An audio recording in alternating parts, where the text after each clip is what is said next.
Hey guys, tonight we're taking a deep dive into the kind of history that doesn't make it into the big textbooks, the kind of stuff that happened in the shadows and the back alleys, a journey back to the city of Pompeii, frozen in time. Picture yourself there, not as a tourist with a fanny pack and a camera, but as a local, a citizen of this bustling, chaotic Roman town on the edge of a mountain you probably don't realize is a volcano. It's hot. The air is thick with the scent of roasted street food and unwashed humanity, and the sounds of life, carts rumbling, people shouting, donkeys braying, are a constant, humming backdrop. You probably won't survive this journey, not as you are, a soft, modern person. But we can at least observe it from a safe distance, a safe mental distance. That is, so, before you get comfortable, take a moment to like the video and subscribe, but only if you genuinely enjoy what I do here. And while you're at it, why not drop your location and local time in the comments? It's always fun to see where we all are as we drift off to sleep. Now, dim the lights, maybe turn on a fan for that soft background hum, and let's ease into tonight's journey together. You find yourself standing on a narrow, uneven cobblestone street in Pompeii, your sandals shuffling against the worn volcanic stone. The sun beats down with a lazy, relentless heat, and the air shimmers above the stones. A stray dog, all ribs and matted fur, sniffs at a pile of discarded food scraps near the gutter, its tail giving a slow, disinterested thump. You pass a small bakery, the scent of fresh bread spilling out into the street, mingling with the sharper, more acrid smell of a nearby public latrine.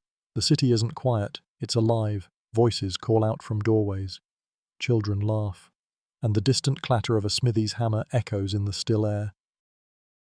You're here to find a specific building, one that's been on your mind. You know the way.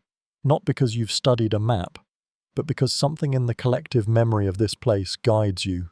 You navigate through a tangle of winding streets, past walls covered in scrawled political slogans and crude cartoons, a kind of ancient Twitter feed for the common man. As you walk, you notice a small sign painted above a doorway, a phallus, a symbol of fertility and good luck. But here, in this context, it's a clear advertisement. You've arrived at the Lupanar, Pompeii's most famous brothel. It's a nondescript two-story building tucked away on a quiet side street. Its outer walls are drab, sun-bleached ochre. The door is a simple wooden plank, its surface scarred with decades of use. You pause, your hand hovering over the worn wood. There's a quiet hum from within. Not a loud party, but a low, consistent murmur of voices. You can't help but feel a little bit like a ghost. A silent observer in a place that has seen so many stories, so many fleeting moments of human connection and commerce. One of the fascinating and mainstream historical facts about Pompeii is just how common and integrated brothels were into the fabric of the city. Unlike many other Roman cities, Pompeii had a significant number of these establishments, and they were part of the regular streetscape. The term lupanar itself, meaning wolf den, was a common slang term for a brothel, and it tells you a lot about how these places were perceived. It's also a quirky tidbit that a small, but not insignificant, number of the brothel workers were male, catering to both male and female clients. The ancient Roman world was a little more fluid than we often imagine.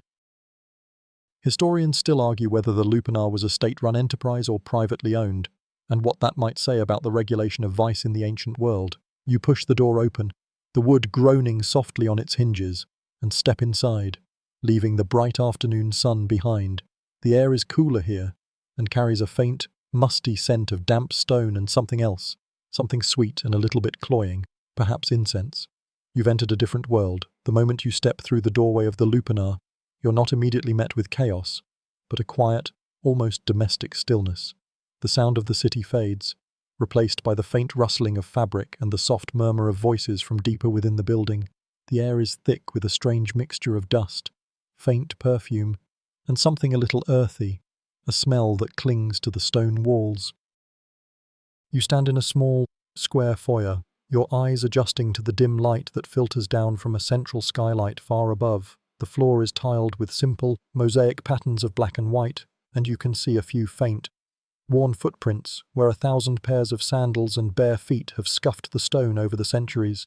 A stone bench is set against one wall, a place for a client to sit and wait, perhaps to catch their breath and make a decision before proceeding.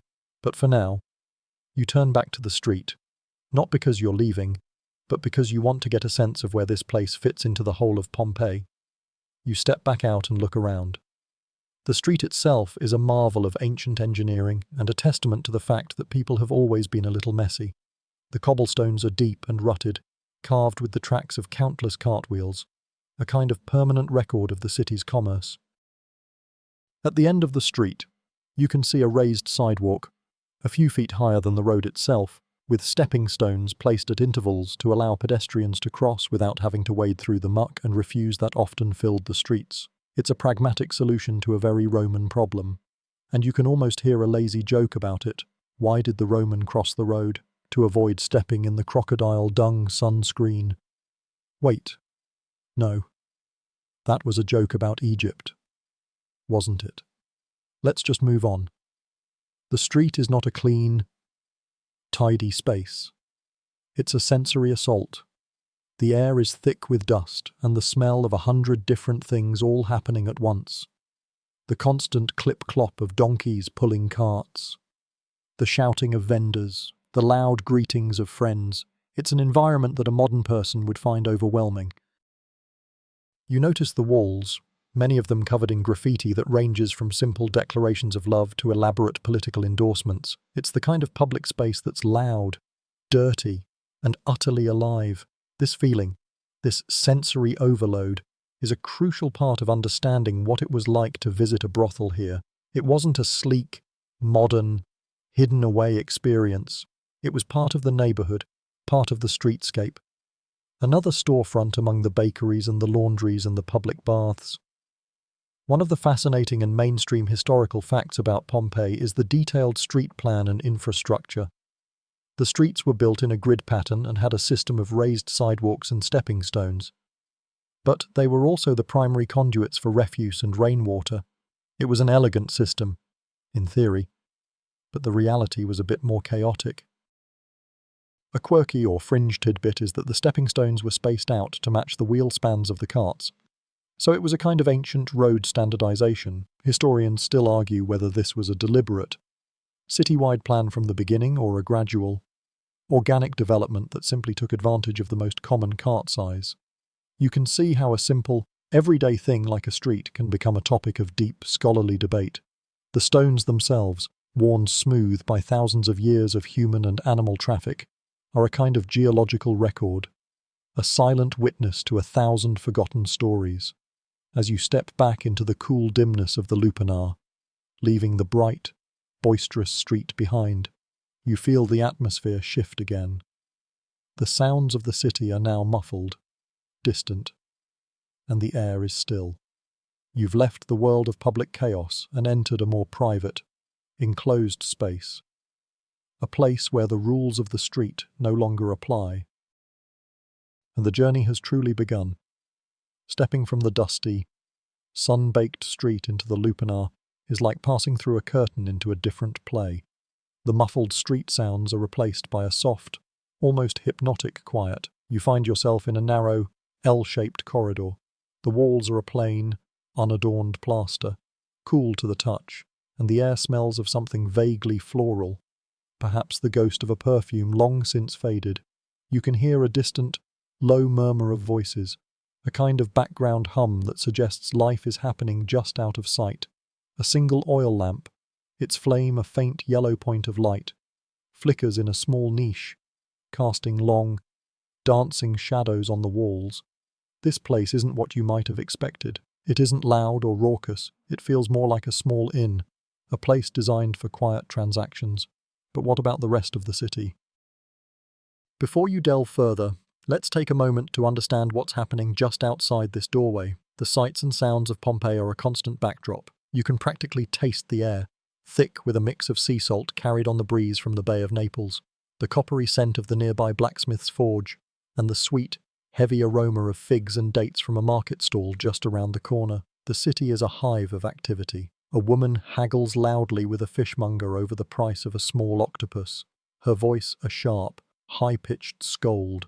A water carrier, a boy no older than 10, stumbles along with a heavy jar on his shoulder, water sloshing out and darkening the stones with each step. The smell of baking bread, which you caught a whiff of earlier, is a constant, mouth-watering presence.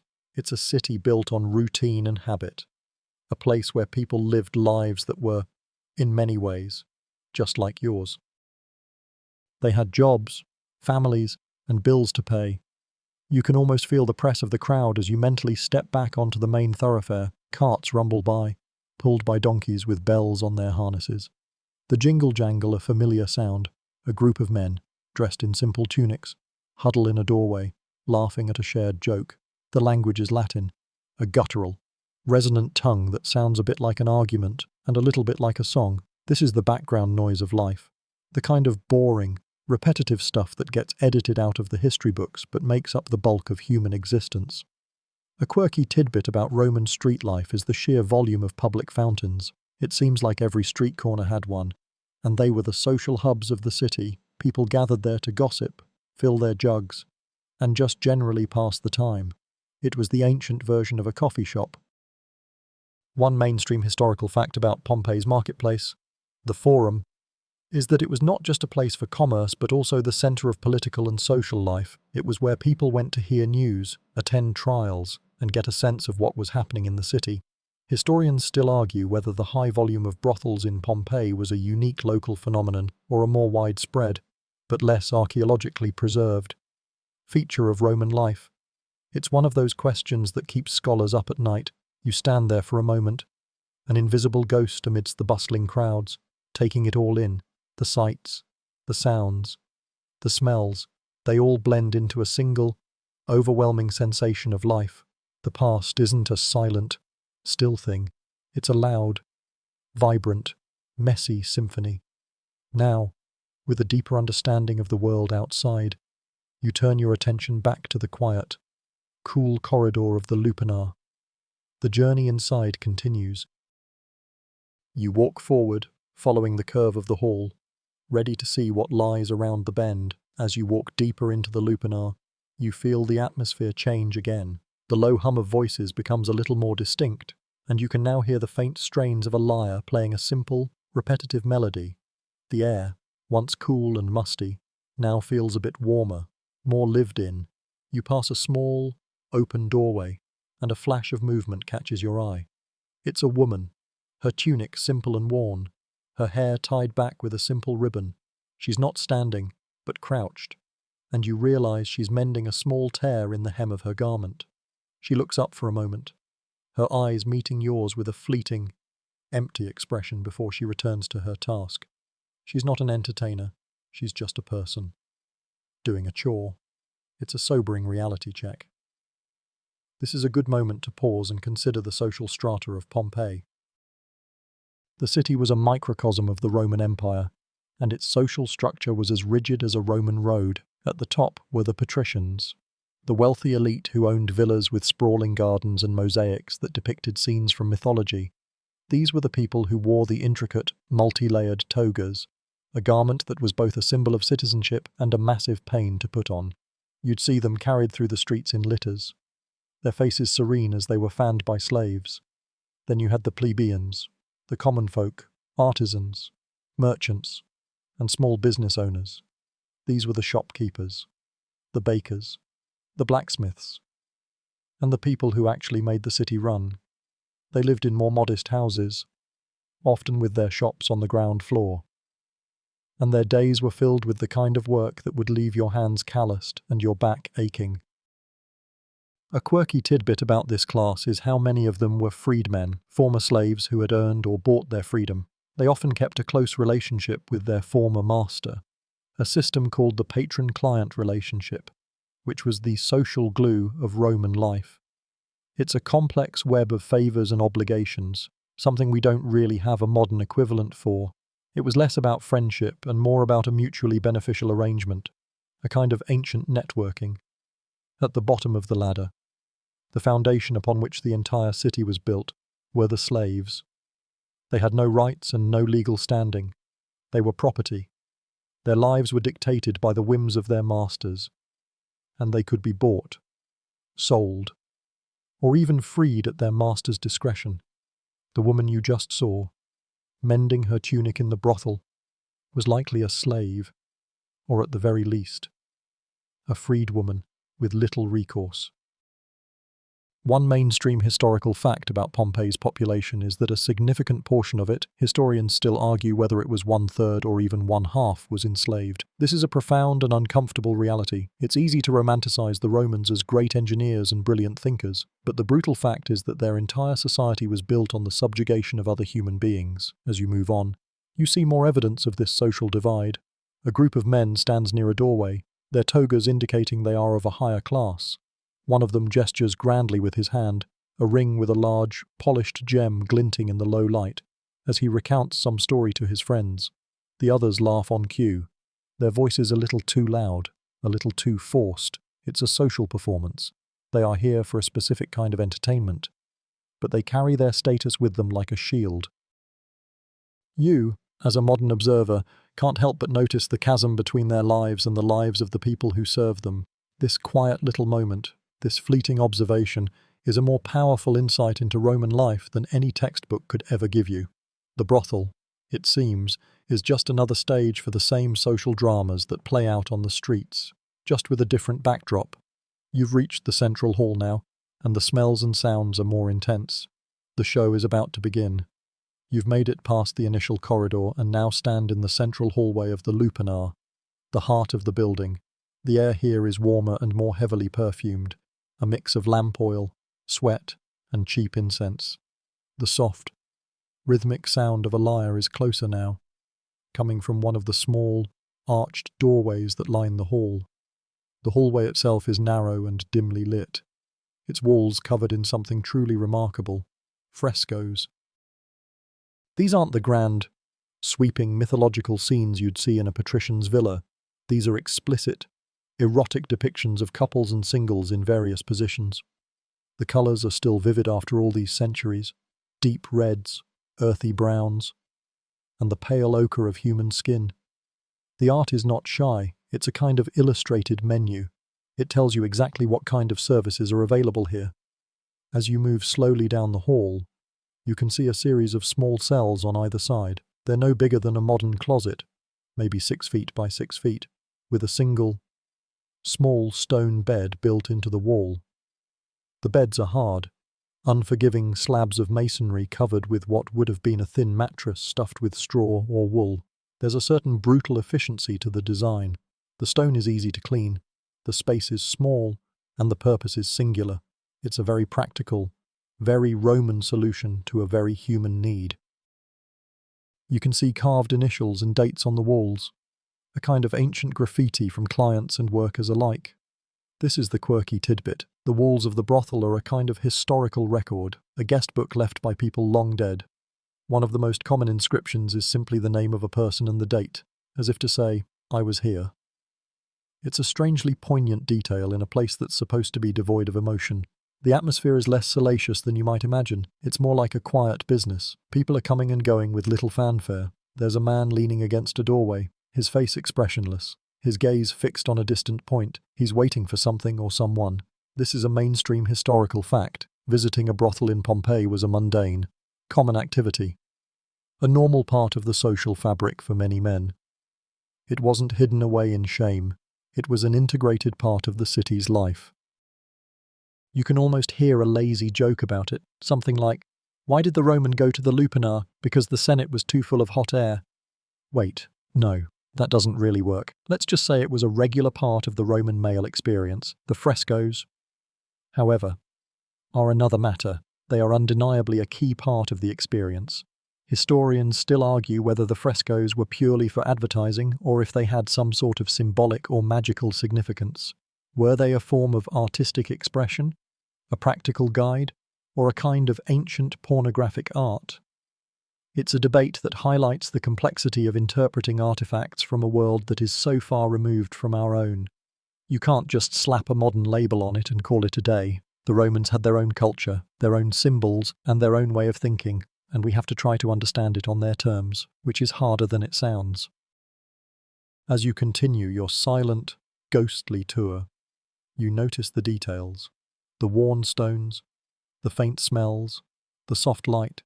You can feel the weight of all the human drama that has transpired in these small spaces. It's a place that was built for one thing, but it's a place that has seen everything. It has seen laughter and tears, fleeting connections and quiet desperation. It is a monument to a part of human history that we often try to forget. But in Pompeii, it's laid bare, preserved in the ash for all time. You've entered the private world of the lupanar, and it's time to explore the small, personal stories held within its walls. Now you're moving deeper into the lupanar, past the erotic frescoes and into the heart of its business, the small, cramped cells. These rooms are astonishingly small, not much bigger than a modern twin bed. They're windowless, and the only light comes from the single, small, arched doorway that opens onto the central hall. It's a space designed for one thing, and one thing only, a quick transaction. The air inside is still and close, holding the faint, ghost-like scent of ancient human bodies and the musty dampness of stone. You notice the bed first. It's not a soft, inviting piece of furniture but a hard stone slab, about the size of a single cot, built directly into the wall. On top of this would have been a straw or wool-stuffed mattress and a simple cover. It's a stark reminder of the harsh realities of the lives lived here. This is a place of function, not comfort. The walls are plain plaster, but if you look closely, you can see faint, scribbled lines, ancient graffiti. Someone has carved a name, a date, a simple phrase. It's a quirky tidbit and a strangely human touch in this impersonal space. The graffiti isn't just from clients. Some of it is from the women who worked here, a way of leaving a small mark on a world that saw them as disposable. The act of carving your name into a wall is a primal one, a way of saying, I was here, I existed. One of the fascinating and mainstream historical facts about the lupanar is the standardized layout. All the cells are uniform in size and design, suggesting a single, organized plan from the city government or a wealthy private owner. This points to a highly regulated and commercialized industry, not just a series of independent operations. It's a testament to the Roman love of efficiency and order.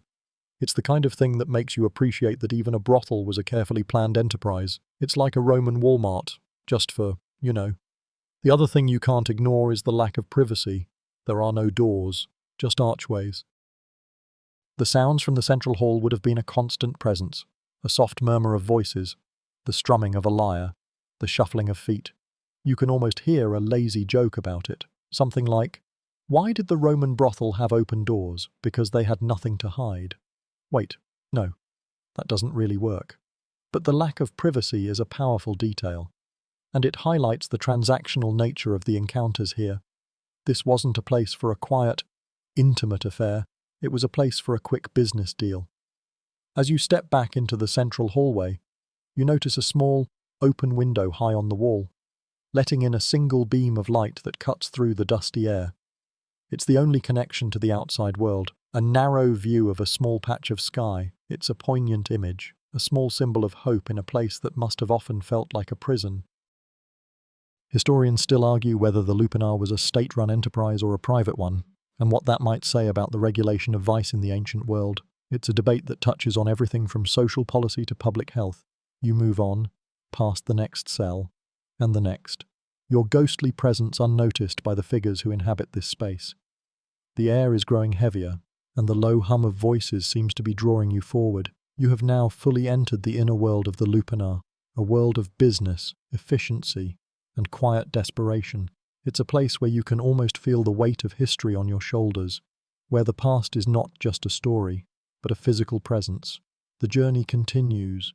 You've seen the small, Spartan cells of the lupanar, and you've noted the hard stone beds and the ancient graffiti. But you can't truly understand this place without looking at its most prominent feature, the erotic frescoes that line the central hallway. These aren't just wall decorations, they're a visual language, a kind of ancient picture book. As you walk back along the hall, you stop and examine one closely. It depicts a couple in a specific pose, their bodies fluid and stylized. The colors are faded but still vibrant, a mix of ochre, terracotta, and deep red, painted directly onto the plaster. The figures are not idealized, They are human, with all their imperfections. Their expression's a mix of focus and something close to boredom. This is a mainstream historical fact. These frescoes were a kind of menu, a way for clients to indicate what they wanted without a shared language. The Roman Empire was a melting pot of cultures and languages, and it's easy to imagine a client from Gaul or Britannia who spoke little to no Latin, simply pointing to a fresco to make his desires known. It's a brilliant, simple, and incredibly pragmatic solution to a very human problem. It's a reminder that even in a place of base commerce, people found a way to communicate and to make things easier. Now, here's a quirky tidbit. Some of these frescoes also include a number, indicating the price of the service depicted. This is a level of commercial detail that is almost shocking in its modernness. It's as if the Romans invented a kind of ancient price list for every possible desire. It's a testament to the business-like nature of the lupanar, a place that was built for profit, not just pleasure. Historians still argue whether the numbers were a fixed price or a starting point for negotiation. Was it a menu with set prices, or a catalogue with suggested retail? It's a debate that touches on the economic realities of ancient Rome and the daily lives of the working class. As you look at the frescoes, you can almost hear a lazy joke about it, something like, "Why did the Romans use frescoes for their menu? Because their togas didn't have pockets for a phone." Wait, no, that doesn't really work. But it's easy to see the humor in the situation. The Romans were, in many ways, just like us. They had their own version of advertising, their own kind of menu, and their own way of doing business. This place, in its own way, is a testament to the fact that some things never change. Human needs and human ingenuity are a constant, even across thousands of years. The frescoes, however, are not just about the transaction. They are also a window into the Roman mind. The poses are often inspired by Greek mythology and Roman art, blending the sacred and the profane in a way that is distinctly Roman. They saw no problem with mixing art and commerce, with using the language of beauty to sell a service. This tells you a lot about their culture and their worldview. They weren't a people who were easily shocked, and they weren't a people who believed that all aspects of life had to be hidden away. It's a kind of openness that you don't often find in our own more buttoned-up world. You turn away from the frescoes. The images are kind of imprint on your mind. You've seen the menu, now it's time to understand the lives of the people who worked here. You can hear a faint whisper from one of the cells, a low conversation, and you feel a pull to move on, to see what lies beyond the stone beds and the painted walls. You've entered a world that is at once foreign and strangely familiar, a world that exists on the margins of history, but a world that is, in its own way, a key to understanding the past. You've seen the lupanar's frescoes and its hard, unforgiving cells. But what about the people who worked here? Their lives were often a mix of quiet desperation and brutal reality. A world away from the luxury of the patricians, the Roman world was built on a foundation of class and status, and the women and men who worked in brothels were at the very bottom of the social ladder. They were known as meretrix, for women, and leno, for men, and their legal and social status was almost non-existent. They were essentially non-persons in the eyes of the law. A quirky tidbit that's both fascinating and deeply disturbing: they couldn't own property, testify in court, or marry a Roman citizen. Their lives were a series of transactions, with little hope for upward mobility. Many of these workers were slaves, sold into the business by their owners. For them, there was no choice. They were property, and their bodies were a source of income for their masters. For the few who were free, it was often a choice born of poverty. A poor woman with no family and no skills might find herself with few options for survival. This is a mainstream historical fact that is often overlooked. The Roman Empire, for all its glory, had a brutal and unforgiving underbelly. The men and women who worked in places like the lupanar were a testament to the harsh realities of life for the poor and the unfree. You can almost hear a lazy joke about it. Something like, "Why did the Roman slave have such a hard time finding a date? Because he had no dignitas." Wait. No, that's not quite right. It's a heavy subject, and the jokes fall a bit flat. The reality of their lives was anything but a laughing matter. It's a good reminder that history isn't just about emperors and battles. It's about the lives of ordinary people. And in this case, the lives of people who were at the margins of society. Historians still argue about the exact legal and social status of these workers. Were they simply property, Or did they have some form of de facto social standing? The reality is likely somewhere in the middle. While they had no legal rights, they were still a part of the city's social fabric, and they were often known by their names and faces. They were a part of the city's story, even if it was a story that no one wanted to tell. The graffiti you saw on the walls, the names, the dates, the simple messages are a testament to their desire to be seen, to be remembered, to be a part of the human story. You can hear a low, tired sigh from one of the cells, a sound that is so universally human it cuts through the centuries. It's a sound of exhaustion, of resignation, of a life lived on the terms of others. You stand there for a moment, a silent witness to a moment of quiet humanity. The journey has taken you from the loud, bustling streets of Pompeii to the quiet, desperate heart of the Lupanar, and you are starting to see the city not as a monument to a long-dead empire, but as a place where real people lived, and loved, and suffered. You've seen the architecture and the art, but now you're starting to see the people. You turn to leave the Lupanar.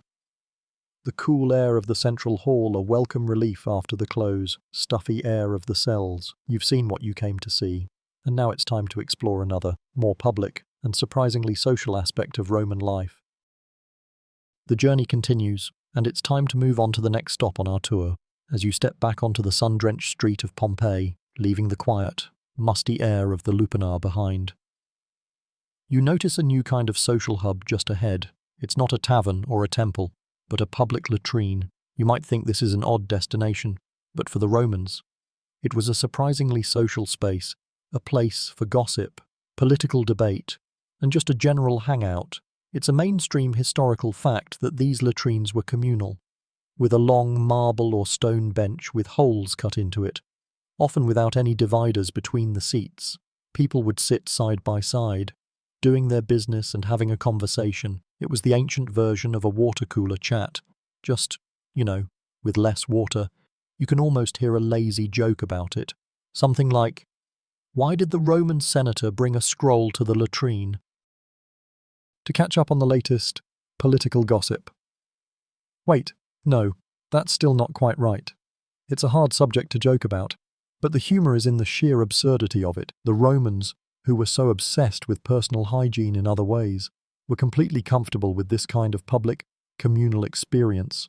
It's a mindset that is so foreign to our own, more private culture. The latrine itself is a small but rectangular room.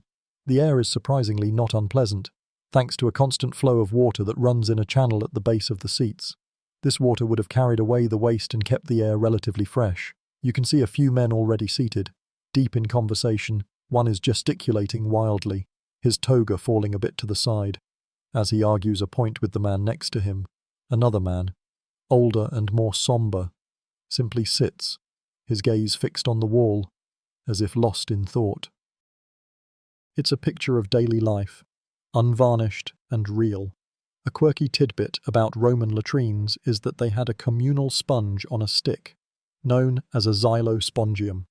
This was shared among all the users, and it was rinsed in the water channel after each use.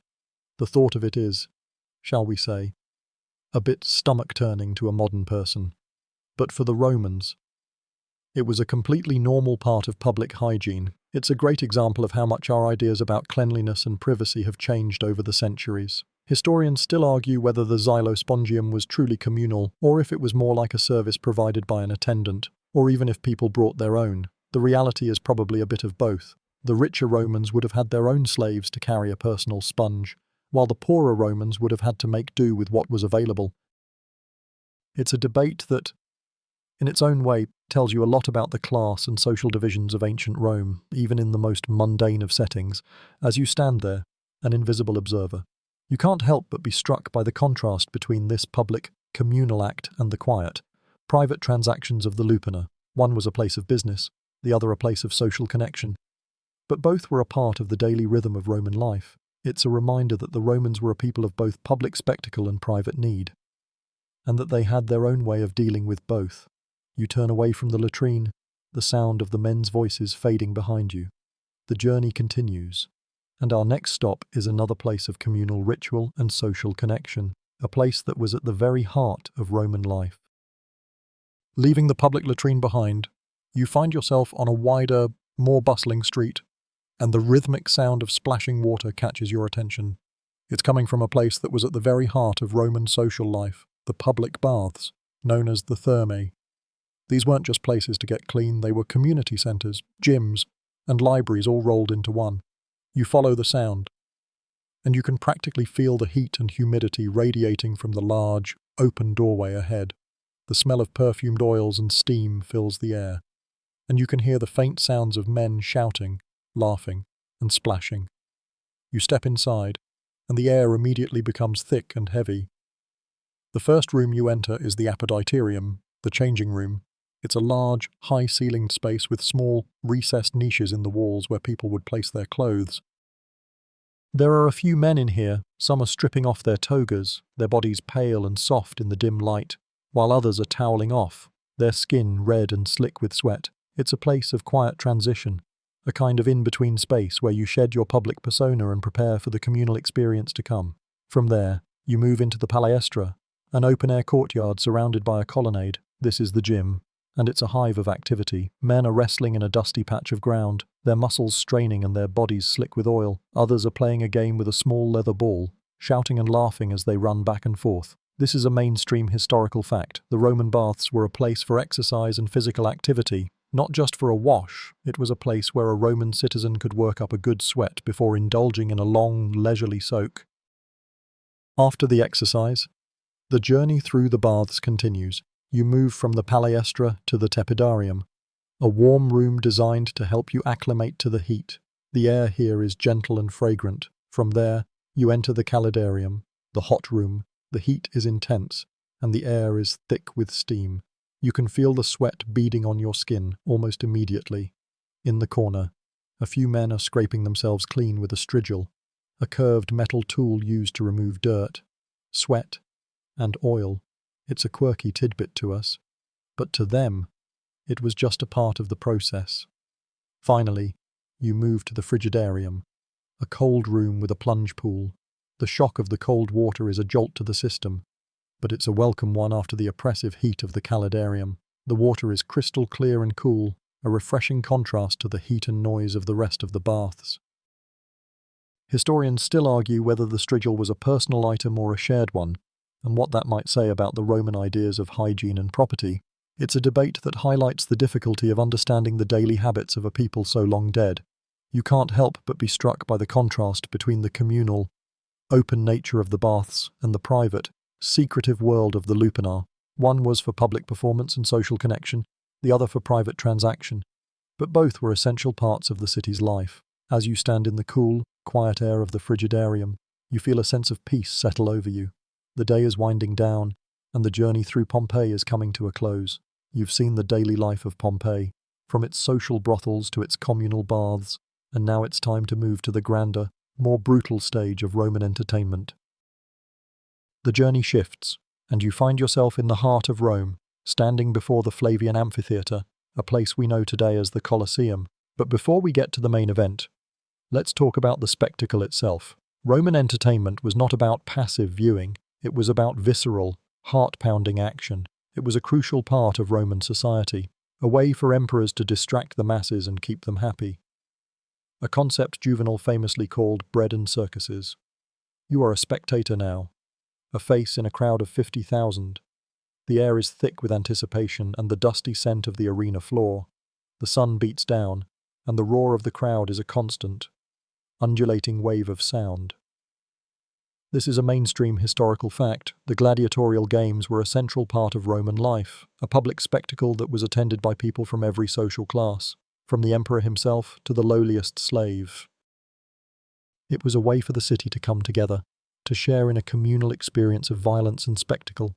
Before the main event, there are other, smaller acts. You might see a public execution, a criminal being fed to a wild animal, or a theatrical reenactment of a famous battle. It's a quirky tidbit that these spectacles were not just for fun, they were often used to make a political point or to demonstrate the power of the state.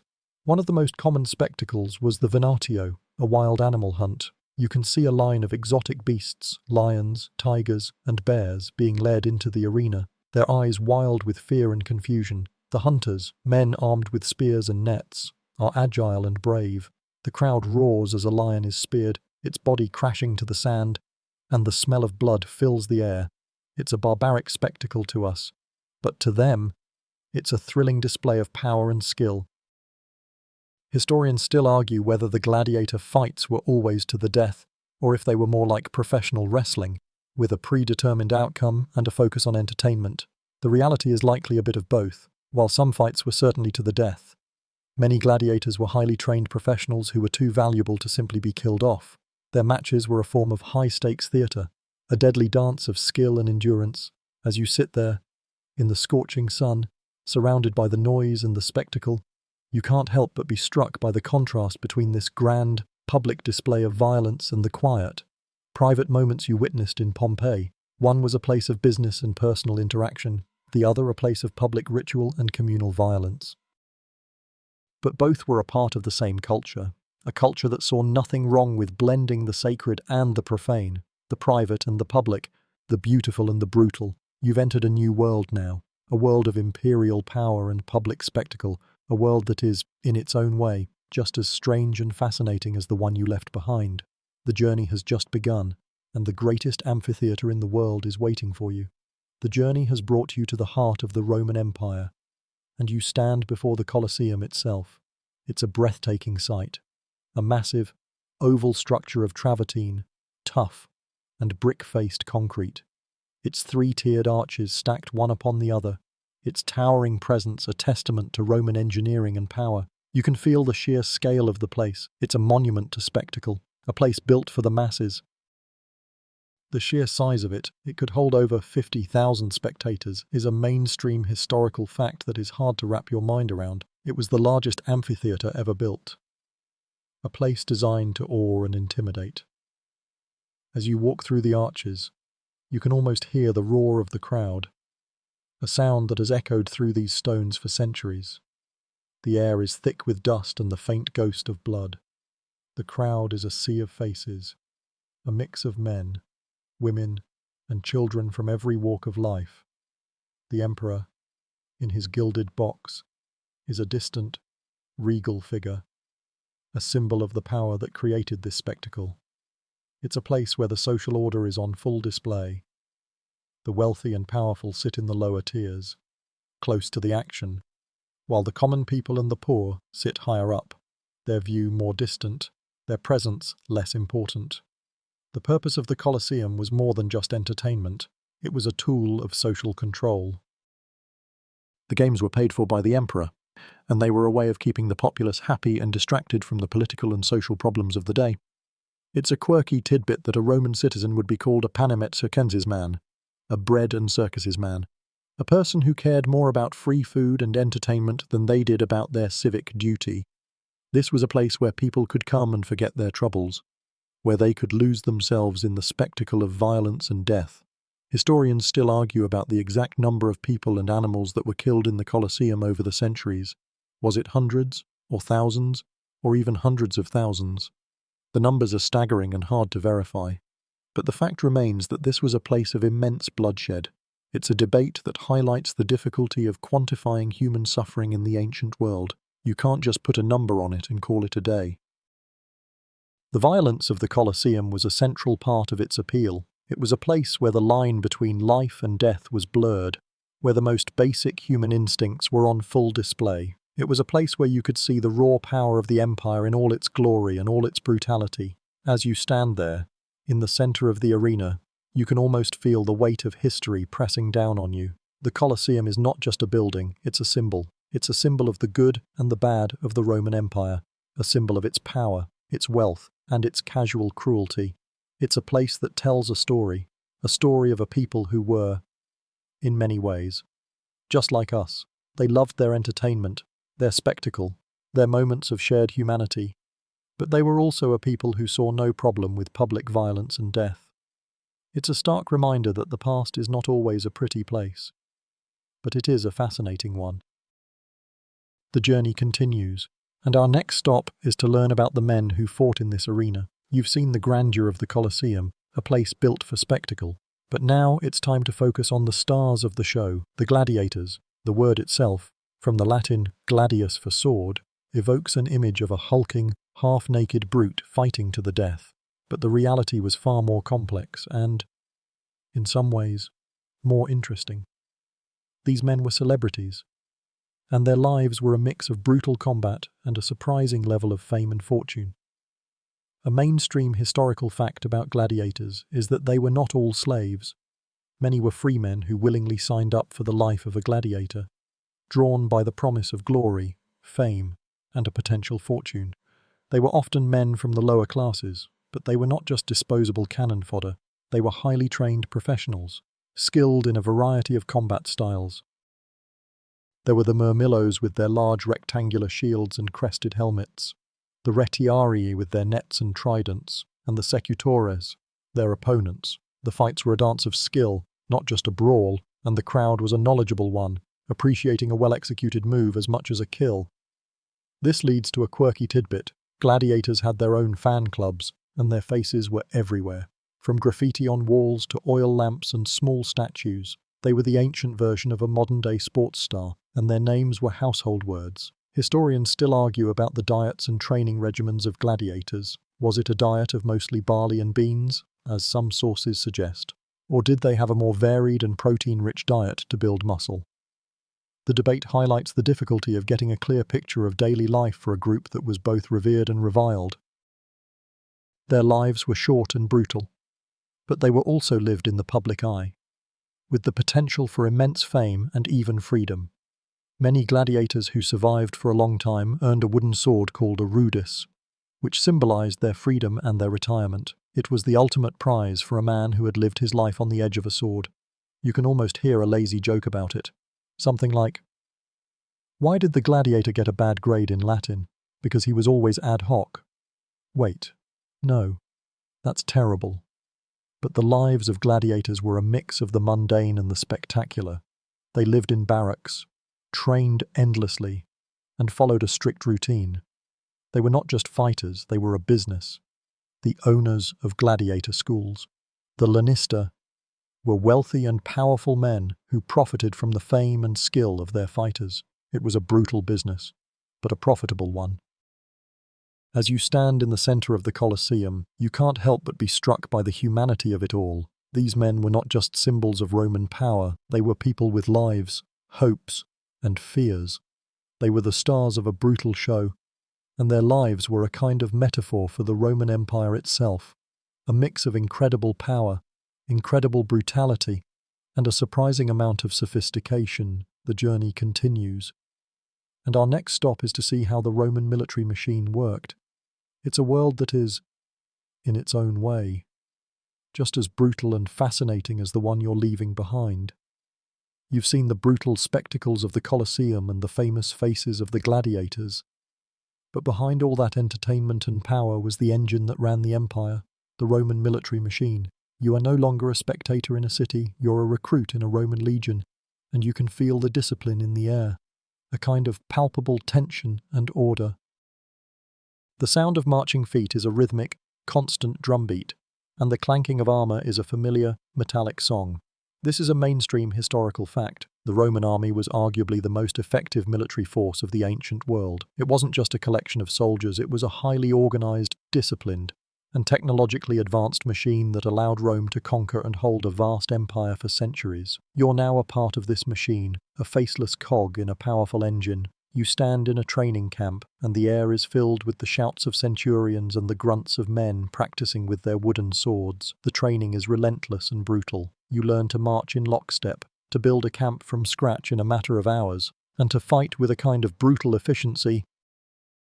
It's a quirky tidbit that a Roman soldier was expected to march up to 20 miles a day carrying a full pack, which could weigh up to 80 pounds, including armor, weapons, and a few days' worth of rations. It was a life of constant physical exertion and endurance, and only the strongest survived. The life of a Roman soldier wasn't just about fighting, it was also about building. The Roman army was a massive construction force, responsible for building the roads, bridges, and fortifications that held the empire together. You're handed a pickaxe and told to start digging a ditch, a task that seems mundane but is an essential part of the legion's work. The Roman army was a force for order and civilization as well as conquest, and its building projects were a testament to its long-term vision. Historians still argue whether the Roman army was a force of liberation or a force of oppression. Did they bring order and civilization to the lands they conquered? Or did they simply impose their will through brutal force? The answer, of course, is both. The Roman military was a complex organization that was both a source of stability and a source of incredible violence. You can almost hear a lazy joke about it. Something like, "Why did the Roman legionary get a promotion? Because he was a real sanguis."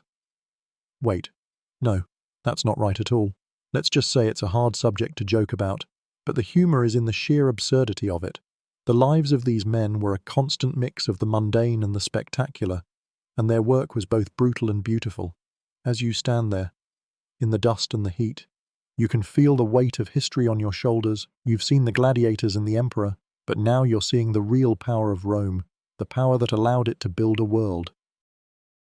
The journey continues, and our next stop is to see what a Roman soldier's daily life was really like. From the unglamorous reality of marching to the constant work of building an empire, you've been recruited into the Roman legion, and you're starting to see that a soldier's life isn't all glory and parades. It's a relentless grind, a continuous cycle of marching, building, and surviving. The day starts before dawn. With the blare of a horn and the gruff shouts of a centurion, you are part of a well-oiled machine, and every moment of your day is meticulously planned. This is a mainstream historical fact. The Roman army's success was not just due to its fighting ability, but to its incredible discipline and its focus on logistics. A legion on the march was a self-contained unit, carrying its own food, tools, and a portable fortress that could be built in a matter of hours. The unglamorous reality of this life becomes apparent as you trudge down a dusty road, your hobnailed sandals kicking up clouds of dirt. Your pack, known as a sarkina, feels impossibly heavy on your shoulders, and you can feel the chafing of the leather straps against your skin. You're marching in a column with thousands of other men, the rhythmic thump, thump, thump of their feet a hypnotic background sound. There's no talking, no laughter, just the silent, focused endurance of a long march. It's a life of constant physical discomfort, a life where a good night's sleep is a luxury you rarely get. After a long day of marching, you arrive at the spot where you will make camp. This is where the real work begins. The Roman army didn't just sleep on the ground, they built a fortified camp every night. It's a quirky tidbit that this process was so standardized that a new recruit could find his way around a camp in the dark on his first night. You and your comrades are handed shovels and axes, and you set to work, digging a ditch, building a rampart of earth, and erecting a wooden palisade. It's back-breaking work, but it's essential for survival in hostile territory. The camp is your home, your fortress, and your only defense against a world that is often trying to kill you. Historians still argue whether the Roman army's success was more about its superior training and discipline or its technological innovations. Was it the discipline of the men, or the effectiveness of their armor, weapons, and siege engines? The reality is probably a mix of both. The Roman army was a force that combined human skill with technological superiority, and that combination was what made it so formidable. You can almost hear a lazy joke about it. Something like, "Why did the Roman legionary get a day off? Because he finally finished digging the ditch." Wait. No. That's still not good. The lives of these men were a constant, grueling struggle, but they were a struggle that shaped the world. As you stand in the center of the newly built camp, the fires of the cooking pits casting a warm glow on the faces of your comrades, you feel a sense of shared purpose. You've seen the power and the glory of Rome, but you've also seen the unglamorous, brutal reality of the lives that made it all possible. The journey continues, and our next stop is to see how the Roman Empire fed its massive population, a logistical feat that was just as impressive as its military might. You've marched with the Roman legions and dug ditches like a true soldier, but all that work requires an immense amount of energy.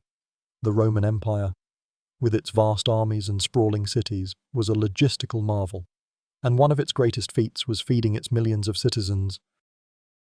You are now a part of that machine, a silent observer in a massive agricultural and logistical network that stretched from the fertile fields of North Africa to the markets of Rome. The journey continues, and it's time to see how the Roman world was fed. The process begins in the vast grain fields of Sicily, Egypt, and North Africa, known as the breadbasket of the Roman Empire. You can almost feel the dry wind on your face as you watch teams of oxen pulling ploughs through the dark, rich soil. The air is filled with the scent of sun-baked earth and the rhythmic creak of the wooden ploughs.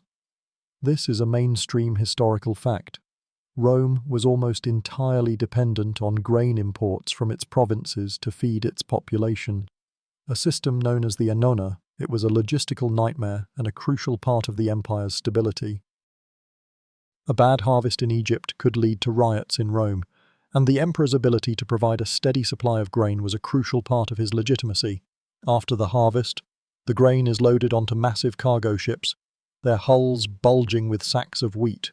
You can see a fleet of these ships, their sails catching the wind as they make their way across the Mediterranean Sea. The journey is long and dangerous, and the ships are at the mercy of storms and pirates. The sight of these ships, laden with the lifeblood of the empire, is a testament to Rome's reliance on sea power. The sea was not a barrier, but a highway, a crucial part of the logistical network that held the empire together. Once the ships arrive at the port of Ostia, just outside Rome, the work continues. The grain is offloaded and transferred to a massive network of warehouses and granaries.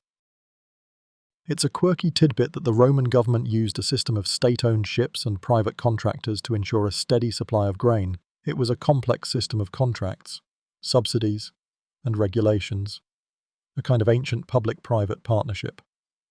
Historians still argue whether this system was more about providing a social safety net for the poor or a way for the wealthy elite to get richer. The debate touches on the economic realities of the ancient world and the complex relationship between the state and private enterprise. You can almost hear a lazy joke about it. Something like, "Why did the Roman grain ship get a bad review? Because it was a little too slow." Wait. No.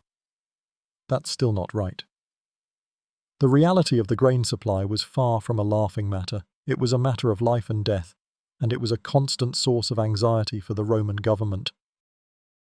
The entire system was a marvel of organization and engineering, from the canals that brought the grain to the docks to the massive granaries that stored it. You are a witness to a feat of logistics that, in its own way, was as impressive as any of Rome's military conquests. The journey continues, and our next stop is to see how the Roman love of exotic animals was a symbol of their power.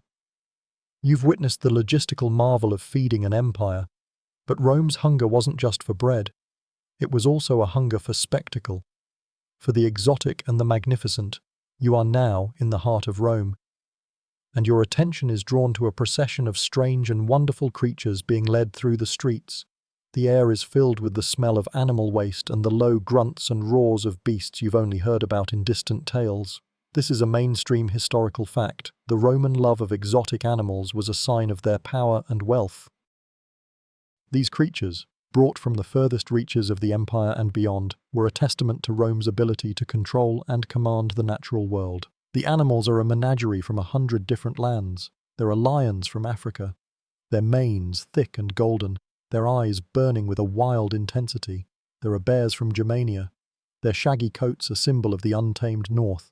And there are even more exotic creatures, like the elusive crocodiles and hippos from the Nile. Their bodies massive and ancient. It's a quirky tidbit that these animals were often kept in large, elaborate menageries on the estates of wealthy patricians. A kind of ancient private zoo, they were a status symbol, a way for a Roman to show off his wealth and his access to the most distant corners of the known world. The ultimate destination for many of these animals was the arena. The Roman people had an insatiable appetite for the venatio, the wild animal hunts you heard about earlier. You can almost hear a lazy joke about it, something like, "Why did the Roman emperor bring a giraffe to the party? Because he wanted to get his head in the clouds." Wait, no, that's not right. The reality of these animal spectacles was brutal and, in its own way, a bit sad. Many of these animals were killed, not for food or for sport, but for the sheer spectacle of it. It was a display of man's dominance over nature, a powerful symbol for a people who believed they were destined to rule the world. Historians still argue about the morality of these animal spectacles. Were they simply a product of a different time, a reflection of a society that had a different relationship with the natural world? Or were they a sign of the deep-seated cruelty that was a part of Roman culture? It's a debate that touches on everything from animal rights to the psychology of power. The reality is probably a mix of both. The Romans were a people who loved their entertainment, and they were a people who saw nothing wrong with using animals as a part of that entertainment. As you stand there, watching the procession of these magnificent, wild creatures, you can't help but be struck by the contrast between their natural state and their current predicament. They are a symbol of a world that is at once beautiful and brutal, a world that is, in its own way, just as wild and untamed as the animals it seeks to control. The journey continues, and our next stop is to see how these exotic goods, and so many others, were transported across the vast Roman trade network. You've seen the exotic animals and the vast grain supplies, but how did they all get to Rome? The answer lies in the massive, complex Roman trade routes that crisscrossed the empire and beyond. You are now a part of this network, a silent observer on a merchant ship, its hold filled with amphorae of wine and olive oil. The journey continues, and it's time to see how goods moved across the empire. A logistical feat that was just as impressive as its military power. The Roman trade network was a marvel of ancient logistics, a system of roads and sea lanes that connected the entire empire. The sea was the fastest and most efficient way to transport large quantities of goods, and the Roman navy, and the lack of organized piracy in the Mediterranean during the Pax Romana, made the sea a relatively safe highway. This is a mainstream historical fact. The Roman Empire created a period of unprecedented peace and stability, known as the Pax Romana, which allowed for the free flow of goods and people across the Mediterranean. It was a golden age of trade, a time when a merchant could sail from Rome to Egypt and back with little fear of being attacked. The roads, however, were just as important. You can see a line of carts, their wheels rumbling on the paved surface, as they make their way down a Roman road. The roads were a marvel of engineering, built with layers of stone and gravel that were so durable that some of them are still in use today. It's a quirky tidbit that a Roman road was often built with a convex surface to allow rainwater to drain off, and a curb on either side to prevent the carts from slipping off the road. It was a simple but effective design that made Roman roads the most advanced in the ancient world. The goods that moved across this network were not just grain and exotic animals, they were also luxury goods from distant lands. You can see a caravan of camels, their backs laden with silks from China and spices from India. These goods were a symbol of Roman wealth and power, and they were a part of a global trade network that stretched from the Atlantic to the Pacific. Historians still argue whether the Roman Empire was a net importer or exporter of goods.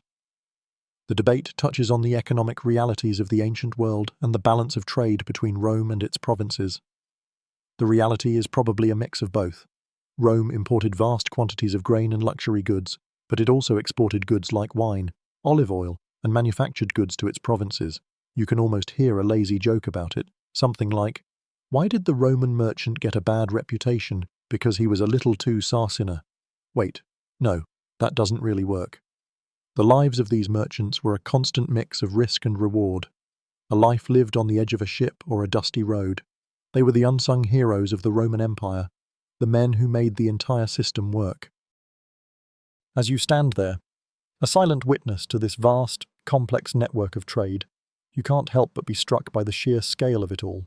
The Roman Empire was not just a military power, it was a commercial power, and its trade network was a testament to its ingenuity and its ambition. The journey continues, and our next stop is to see what the Romans ate. You've seen the grain ships and the caravans of spices, and now it's time to see where all that trade ends up, on a Roman dinner plate. You are now a guest at a Roman banquet, a feast that is a world away from the simple street food you saw in Pompeii.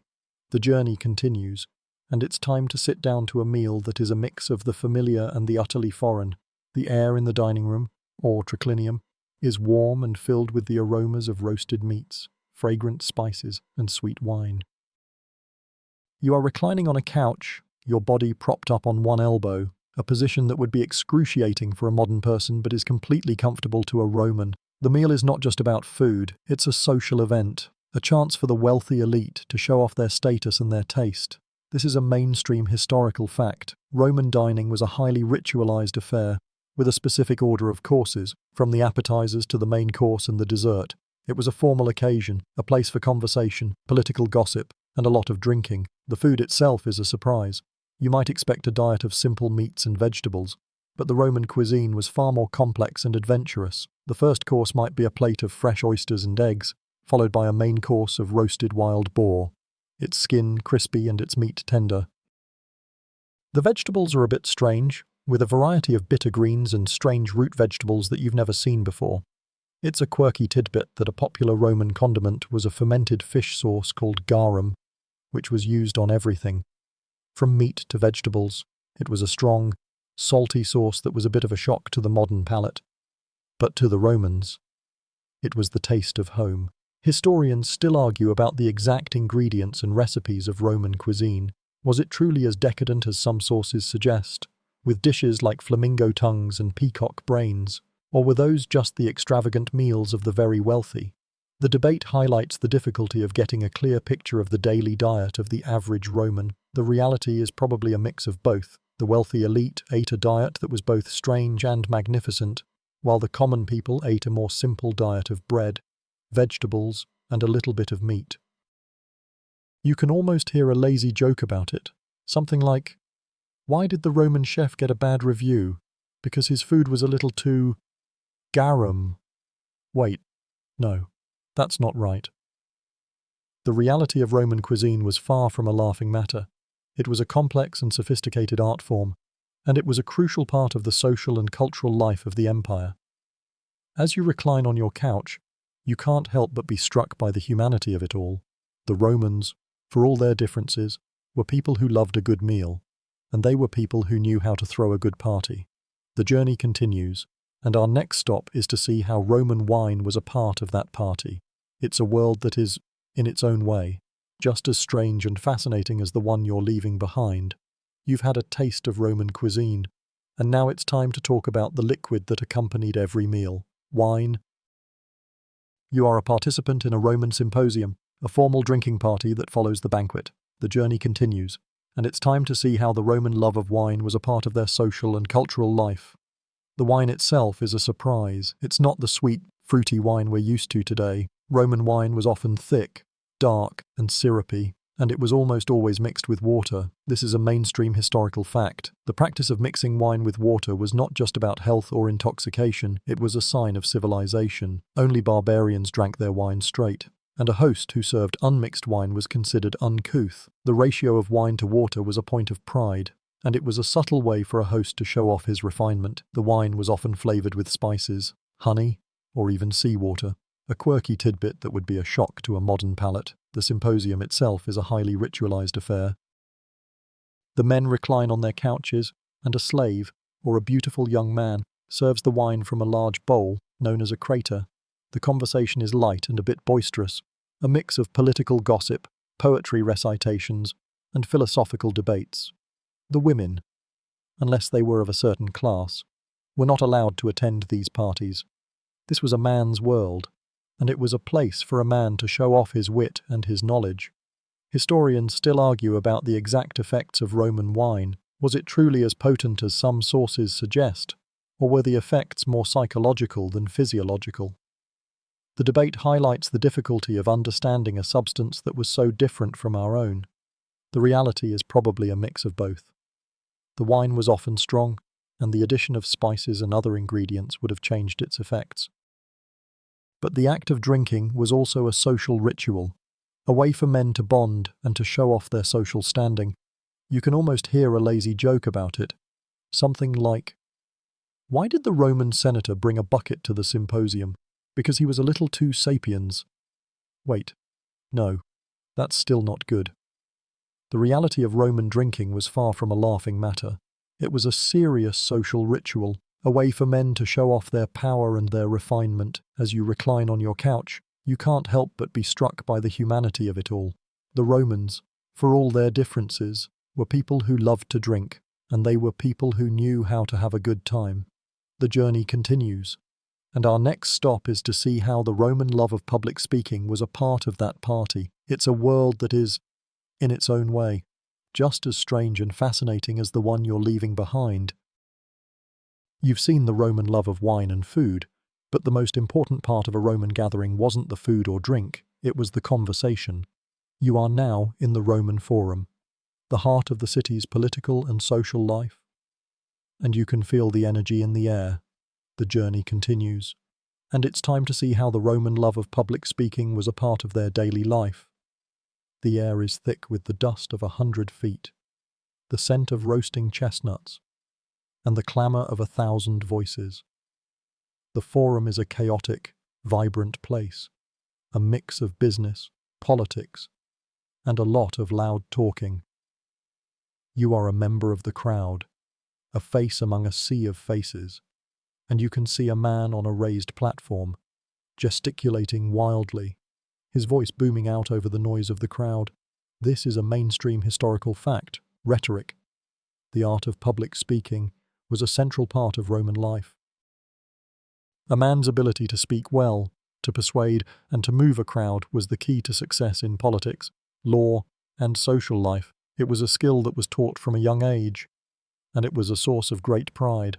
The man on the platform is a lawyer, and he is arguing a case before a crowd that is both the jury and the audience. The speech is a masterpiece of persuasion, a mix of high-flown rhetoric, subtle insults, and passionate appeals to emotion. The crowd hangs on every word. Their faces a mix of fascination and a little bit of boredom. It's a quirky tidbit that a Roman orator would often use hand gestures, known as actio, to emphasize his points. A grand, sweeping gesture of the arm could signify a great victory, while a small, subtle movement of the fingers could signify a secret. The gestures were a part of the performance, a way for the orator to engage with his audience and to make his points more memorable. Historians still argue about the true effectiveness of Roman rhetoric. Was it truly a way for a man to win a case or a political office, or was it just a form of entertainment for the masses? The debate highlights the difficulty of understanding the true impact of a speech in a world that was so different from our own. The reality is probably a mix of both. A good speech could certainly sway a crowd, but it was also a form of entertainment, a way for people to come together and to share in a communal experience. You can almost hear a lazy joke about it, something like, "Why did the Roman orator get a bad review? Because his speech was a little too pedantic. Wait, no, that's not right." The reality of Roman rhetoric was far from a laughing matter. It was a serious art form, a way for a man to make his mark on the world. It was a place where a man could use his words to build a career, to win a case, and to make history. As you stand there, in the heart of the Forum, you can't help but be struck by the humanity of it all. The Romans were a people who loved a good story, and they were a people who knew how to tell one. The journey continues, and our next stop is to see how the Roman justice system was a part of that story. You've heard the soaring oratory of the Roman Forum, but what was the point of all that speechifying? The answer lies in the Roman justice system. You are now a part of that system, a silent observer in a court case. And you are about to see how the art of rhetoric was used to win a case and to make or break a man's reputation. The journey continues, and it's time to see how the Roman legal world worked. The air in the courtroom is thick with tension and the smell of old parchment, and the only sound is the low, rhythmic voice of the prosecutor. The Roman justice system was a complex and often messy affair. There were no professional judges in the way we think of them today. Instead, cases were heard by a panel of jurors, known as judices, who were ordinary citizens. This is a mainstream historical fact. The Roman legal system was based on the principles of civil law and public law, and it was a crucial part of the Roman way of life. A man's legal standings and his rights and his property were all determined by a system that was, in its own way, a marvel of organization. The trial itself is a mix of high drama and tedious legal arguments. The prosecutor, or accusator, makes his case, his voice rising and falling in a masterful performance. He uses every trick in the book, from emotional appeals to personal attacks, to persuade the jurors, the defendant, or reuse. Then presents his defense, often with the help of a professional orator. The trial is a public spectacle, and the verdict is a matter of public opinion. It's a quirky tidbit that a Roman juror would often use a small wax tablet, known as a tabella, to cast their vote. One side of the tablet was marked with an A for absolvo, I acquit, and the other with a C for condemno, I condemn. The process was a bit like a Roman version of a secret ballot. Historians still argue about the fairness of the Roman justice system. Was it truly a system of justice, or was it simply a tool for the wealthy and powerful to settle their scores? The debate highlights the difficulty of getting a clear picture of a system that was so intertwined with the political and social life of the empire. The reality is probably a mix of both. The Roman legal system had a set of well-defined laws and procedures, but its implementation was often influenced by a man's social standing and his connections. You can almost hear a lazy joke about it. Something like, "Why did the Roman lawyer get a bad review?" Because he was a little too subpoena. Wait, no, that's not right. The reality of Roman law was far from a laughing matter. It was a serious business, a place where a man's reputation, his property, and his life were on the line. As you stand there, a silent witness to the drama of the courtroom, you can't help but be struck by the humanity of it all. The Romans, for all their differences, were a people who believed in the rule of law, and they were a people who believed that a man should have his day in court. The journey continues, and our next stop is to see how the Roman Senate was a part of that story. You've seen the public drama of the Roman courtroom, but behind the public spectacle was the true heart of Roman politics, the Senate. You are now in the Senate House, or Curia Julia, and the air is thick with the scent of old wood and the hushed whispers of powerful men. The journey continues, and it's time to see how the Roman Senate, a body that was both a symbol of tradition and a hotbed of political intrigue, worked. The room is a grand, rectangular hall, with rows of marble benches and a large, open space in the middle. The senators, dressed in their togas, are a sea of white and purple. The Senate was not a legislative body in the modern sense. It didn't pass laws. Its power came from its authority and its influence. It was a council of elder statesmen, and its decrees were a kind of moral and political guide for the Roman people. This is a mainstream historical fact. The Senate was the most powerful and prestigious political body in the Roman world, and its members were the most influential men in the empire. It was a place where a man could build a career, a fortune, and a family legacy. The debates are a mix of soaring rhetoric and quiet. Backroom deals. A senator stands up and gives a long, winding speech about the glory of Rome, while in a corner, two men are whispering, their faces grim, as they try to secure a vote for a piece of legislation. It's a quirky tidbit that a senator was often expected to have a good memory, as they were often asked to recall the exact wording of a law or a speech from memory. A good memory was a sign of a sharp mind and a sign of a man who was serious about his business. Historians still argue about the true power of the Senate. Was it truly the heart of Roman power, or was it just a tool for the emperors to use to get their way? The debate highlights the complex relationship between the Senate and the emperors, a relationship that was often a mix of cooperation and conflict. The reality is probably a mix of both. The Senate was a powerful and prestigious body, but its power was ultimately dependent on the goodwill of the emperor. You can almost hear a lazy joke about it. Something like, "Why did the Roman senator get a bad review? Because he was a little too senex." Wait, no, that's not right. The reality of Roman politics was far from a laughing matter. It was a serious business, a place where a man's reputation, his power, and his life were on the line. As you stand there, in the heart of the Senate, you can't help but be struck by the humanity of it all. The Romans, for all their differences, were a people who loved a good debate, and they were a people who believed that a man should have his say. The journey continues, and our next stop is to see how the Roman roads were a part of that story. You've seen the political intrigue of the Roman Senate, and now it's time to see what held the empire together. Not in a political or military sense, but in a very physical one, the Roman roads. You are now a traveller on the Appian Way, the famous road that connected Rome to the southern part of Italy, and you can feel the smooth, hard surface under your feet. The journey continues, and it's time to see how the Roman roads were a part of the story. The air is cool and crisp, and the only sound is the rhythmic clomp-clomp of your sandals on the stones. The Roman road network was a marvel of ancient engineering, a system of roads that connected the entire empire, from Britannia to Egypt. This is a mainstream historical fact. The Romans built over 250,000 miles of roads, a feat that was unmatched by any other civilization for centuries. These roads were not just dirt tracks, they were carefully planned and constructed, with layers of gravel, sand, and stone that were so durable that some of them are still in use today. The roads were a crucial part of the Roman way of life, allowing for the rapid movement of armies, the efficient transport of goods, and the easy travel of people. The roads themselves were a work of art. They were built with a slight convex curve to allow rainwater to drain off, and they were often lined with milestones that marked the distance to the next town.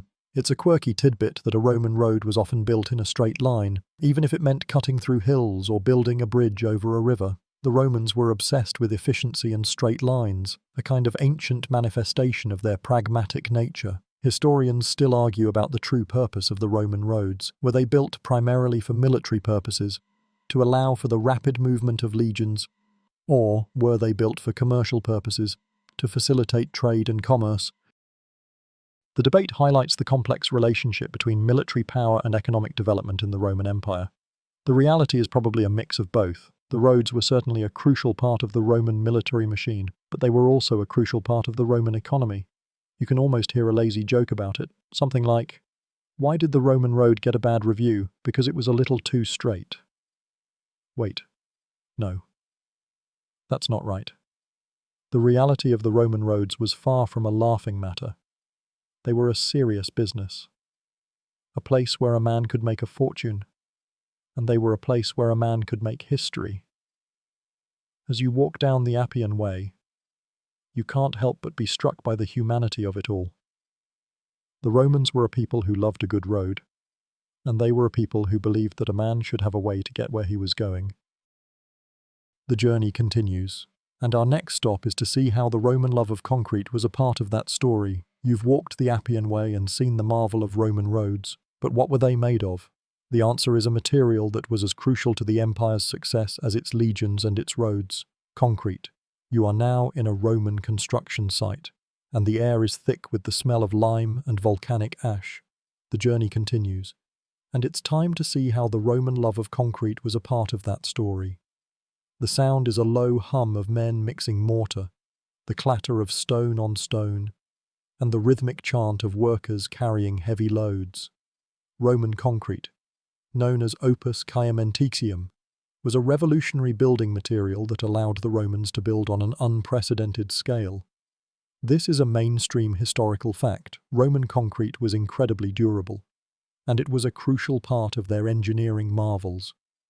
From the Pantheon to the aqueducts, the material was a mix of lime, volcanic ash, and water, and it had a unique property: it could harden underwater.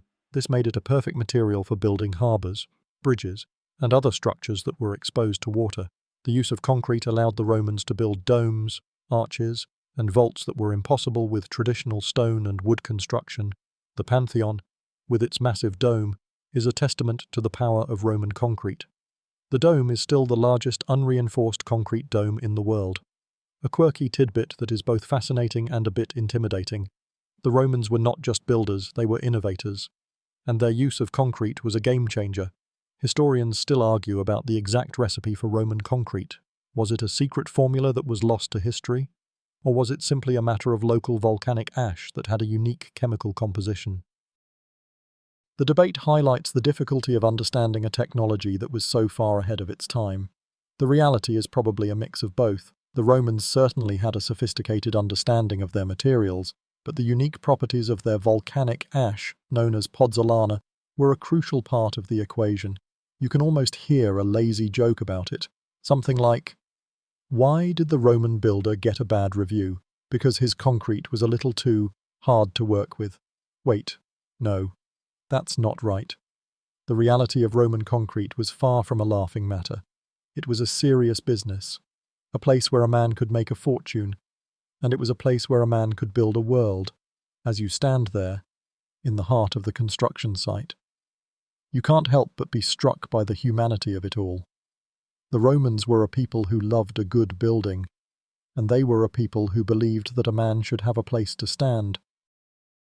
The journey continues, and our next stop is to see how the Roman aqueducts were a part of that story. You've seen the Roman love of concrete and its roads, but the most important use of both was in a system that brought life to the cities of the empire, the aqueducts. You are now in the countryside outside Rome. and you can see a massive, multi-tiered structure of stone arches stretching across the horizon, a symbol of Roman power and ingenuity. The journey continues, and it's time to see how the Roman love of waterworks was a part of that story. The air is cool and clean, and the only sound is the faint, rhythmic rush of water. The Roman aqueducts were a marvel of ancient engineering, a system of channels and bridges that brought fresh water from distant sources to the cities of the empire. This is a mainstream historical fact. The Roman aqueducts supplied water to public fountains, baths, and private homes, a system that was so advanced that it was not surpassed for centuries. The aqueducts were built with a slight, almost imperceptible slope, so that the water would flow downhill by gravity, a feat of engineering that required an incredible amount of planning and precision. The aqueducts themselves were a work of art. The channels were lined with a special kind of waterproof concrete, a quirky tidbit that is a testament to Roman ingenuity. The bridges and arches were a beautiful sight, and they were a symbol of Roman power and wealth. The Roman people had a deep love of water, and they believed that a city should have a constant supply of clean, fresh water. The aqueducts were a way of making that dream a reality. Historians still argue about the true cost of the aqueducts. Were they a massive public works project that was a boon to the Roman people, or were they a massive expenditure that was a drain on the Roman economy? The debate highlights the difficulty of understanding the true impact of a project that was so complex and so vast. The reality is probably a mix of both. The aqueducts were certainly a massive undertaking, but they were also a crucial part of the Roman way of life. And they were a source of great pride. You can almost hear a lazy joke about it. Something like, why did the Roman aqueduct get a bad review? Because it was a little too waterlogged. Wait, no, that's not right. The reality of the Roman aqueducts was far from a laughing matter. They were a serious business, a place where a man could make a fortune, and they were a place where a man could build a world. As you stand there, in the shadow of the aqueduct, you can't help but be struck by the humanity of it all.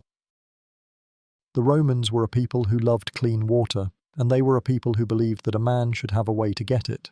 The journey continues, and our next stop is to see how the daily life of a Roman emperor was a part of that story. You've seen the grand scale of Roman public works, from roads to aqueducts. But what about the man at the very top of it all, the emperor?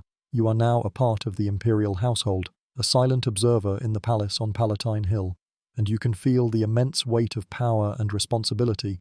The journey continues, and it's time to see how the daily life of a Roman emperor was a part of that story. The air is filled with the scent of fine perfumes and the hushed whispers of courtiers, and the only sound is the soft rustle of silk. The life of a Roman emperor was a mix of immense power and tedious routine.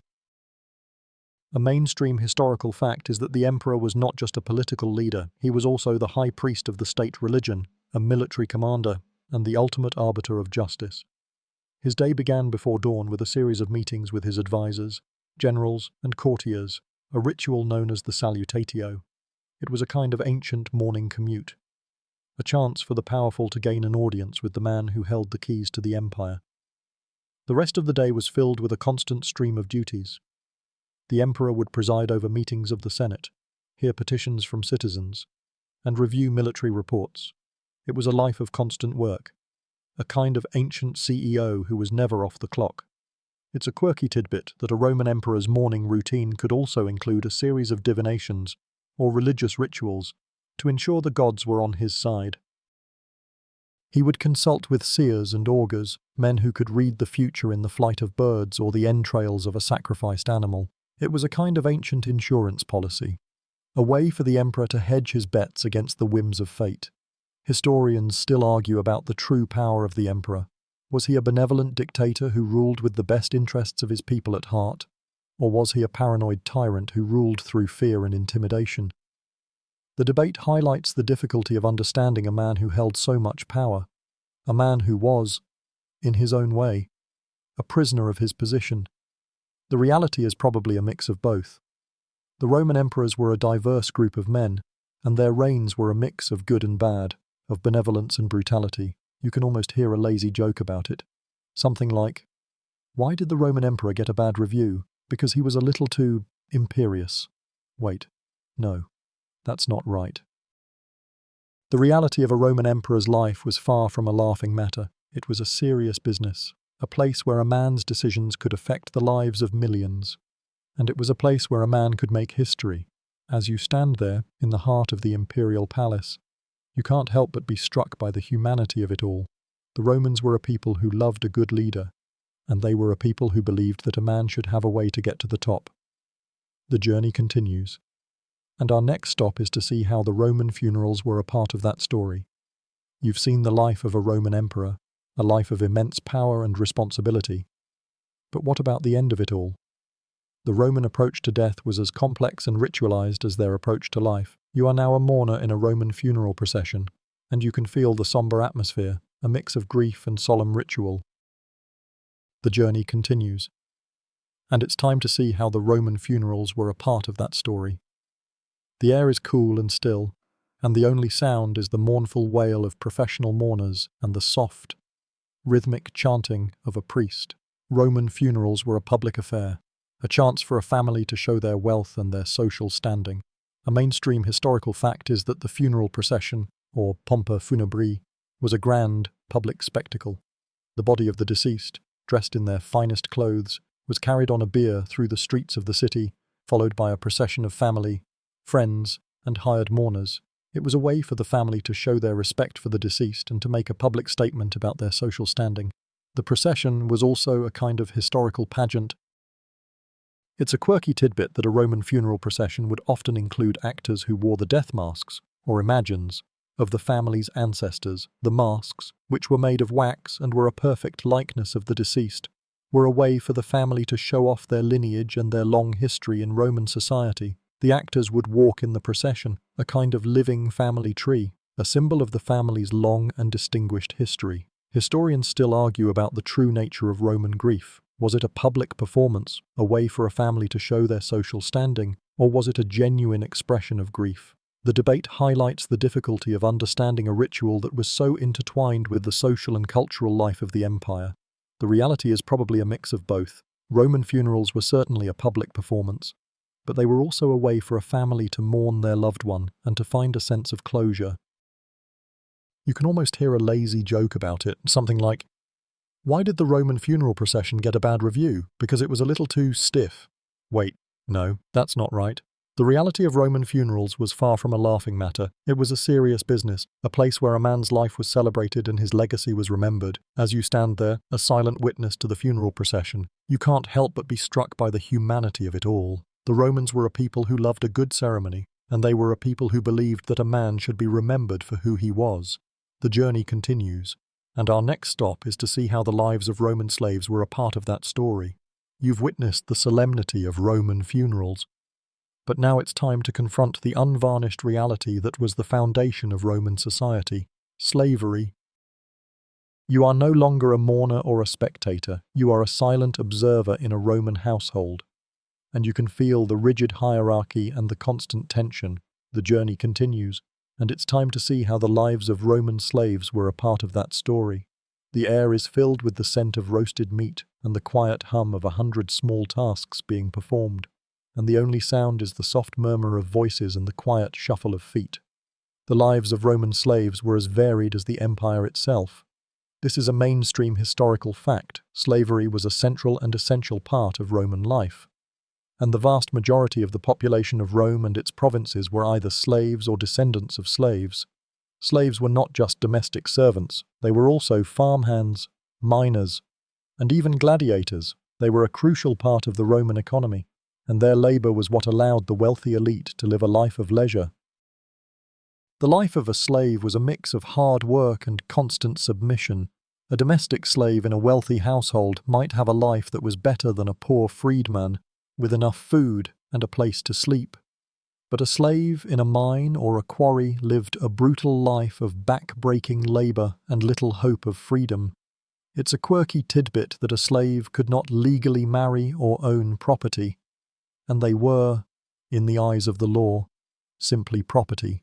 They could be bought, sold, and even tortured at the whim of their master. But a slave could be freed by their master, a process known as manumission, and this was a way for a master to reward a loyal slave or to gain a political advantage. Historians still argue about the true nature of Roman slavery. Was it a brutal, dehumanizing institution, or was it a more complex system that allowed for some social mobility? The debate highlights the difficulty of understanding an institution that was so foreign to our modern sensibilities. The reality is probably a mix of both. Roman slavery was certainly a brutal institution, but it was also a system that was deeply embedded in the social and economic fabric of the empire. You can almost hear a lazy joke about it. Something like, "Why did the Roman slave get a bad review? Because he was a little too enslaved." Wait, no, that's not right. The reality of Roman slavery was far from a laughing matter. It was a serious business, a place where a man's life was not his own, and it was a place where a man's dreams were often crushed. As you stand there, a silent witness to the daily life of a Roman slave, you can't help but be struck by the humanity of it all. The Romans were a people who believed in freedom, but they were also a people who believed that a man should have a way to get to the top, even if it meant stepping on others. The journey continues. And our next stop is to see how the patron-client relationship was a part of that story. You've seen the brutal reality of Roman slavery. And now it's time to see a more subtle but equally powerful force that held Roman society together, the patron-client relationship. You are now a client, a man of modest means who is waiting to see his patron, a wealthy and powerful man who holds the keys to your future. The journey continues, and it's time to see how this complex web of favors and duties was a part of that story. The air in the atrium is cool and clean, and the only sound is the soft murmur of voices and the gentle splash of a fountain. The patron-client relationship was a central and essential part of Roman life. This is a mainstream historical fact. It was a system of mutual obligation, where a wealthy and powerful man, the patron, would provide a poor or less powerful man, the client, with legal, financial, or political support. In return, the client would provide his patron with political support, public service, or just a show of loyalty. It was a kind of ancient networking, a way for a man to get ahead in the world. The relationship was not just a business deal, it was a social contract. The client would often show up at his patron's house in the morning, a ritual known as the salutatio, a chance to pay his respects and to receive instructions for the day. It's a quirky tidbit that a patron would often provide his clients with a small amount of food or money, a practice known as the sportula. The sportula was a symbol of the patron's generosity and the client's dependence, a kind of ancient welfare system. Historians still argue about the true nature of the patron-client relationship. Was it a system of genuine mutual respect, or was it a system of exploitation, where the wealthy and powerful used their influence to get what they wanted? The debate highlights the difficulty of understanding a relationship that was so deeply embedded in the social fabric of the empire. The reality is probably a mix of both. The patron-client relationship was certainly a system of exploitation, but it was also a system that provided a crucial social safety net for the poor and the powerless. You can almost hear a lazy joke about it, something like, "Why did the Roman client get a bad review? Because he was a little too patronizing." Wait, no, that's not right. The reality of the patron-client relationship was far from a laughing matter. It was a serious business, a place where a man's future was on the line, and it was a place where a man's loyalty was tested. As you stand there, a silent witness to the daily ritual of the salutatio, you can't help but be struck by the humanity of it all. The Romans were a people who believed in community, and they were a people who believed that a man should have a way to get ahead. The journey continues, and our next stop is to see how the Roman family structure was a part of that story. You've seen the powerful force of the patron-client relationship, and now it's time to see an even more powerful force that shaped Roman society, the family. You are now a part of a Roman household, and you can feel the rigid, patriarchal structure and the immense power of the man at the head of it all. The journey continues, and it's time to see how the Roman family was a part of that story. The air is filled with the scent of roasted meat and the soft hum of domestic activity, and the only sound is the low murmur of voices. The Roman family was a far cry from our modern idea of a family. This is a mainstream historical fact. The Roman family was a patriarchal and hierarchical unit, with the father, known as the pater familias, holding absolute power over his wife, his children, and his slaves. He had the right to sell his children into slavery, to approve or disapprove of their marriages, and even to put them to death. His power, known as patria potestas, was almost unlimited, and it was the foundation of Roman law and social order. The lives of Roman women and children were dictated by the whims of the paterfamilias. A Roman woman had a role that was almost entirely domestic. She was expected to manage the household, raise the children, and to be a quiet and submissive wife. It's a quirky tidbit that a Roman woman, after she was married, was still legally a part of her father's family, not her husband's. This gave her a certain amount of legal protection, and it allowed her to own property in her own name. Historians still argue about the true nature of the Roman family. Was it a brutal and oppressive institution, or was it a system that provided a sense of order and stability? The debate highlights the difficulty of understanding a social structure that was so foreign to our own. The reality is probably a mix of both. The Roman family was certainly a brutal institution, but it was also a system that provided a crucial sense of order and stability in a world that was often chaotic and unpredictable. You can almost hear a lazy joke about it, something like, "Why did the Roman father get a bad review? Because he was a little too paterfamilias." Wait, no, that's not right. The reality of the Roman family was far from a laughing matter. It was a serious business, a place where a man's power was absolute, and it was a place where a man's legacy was determined. As you stand there, a silent witness to the daily life of a Roman family, you can't help but be struck by the humanity of it all. The Romans were a people who believed in order, and they were a people who believed that a man should have a way to get ahead. The journey continues, and our next stop is to see how the Roman clothing was a part of that story. You've seen the strict hierarchy of the Roman family, and now it's time to see how that social order was reflected in the clothes they wore. You are now a part of the Roman street scene, and you can see a dizzying array of fabrics, colours, and styles. The journey continues, and it's time to see how the Roman clothing was a part of that story. The air is cool and clean, and the only sound is the soft rustle of fabric and the clatter of sandals on the cobblestones. Roman clothing was not just about fashion, it was a way of displaying your social status, your gender, and your citizenship. This is a mainstream historical fact. The toga, a long, white woolen garment, was the ultimate symbol of Roman citizenship. Only a free Roman male could wear a toga, and its size and complexity were a sign of his social standing. The toga was a cumbersome garment, a kind of ancient straitjacket that was a pain to put on and a pain to wear. A toga was a kind of ancient status symbol, a way of saying, "I am a Roman, and I am a man of leisure." The common people and the slaves wore more practical clothing. A tunic, a simple, knee-length garment, was the standard for most men.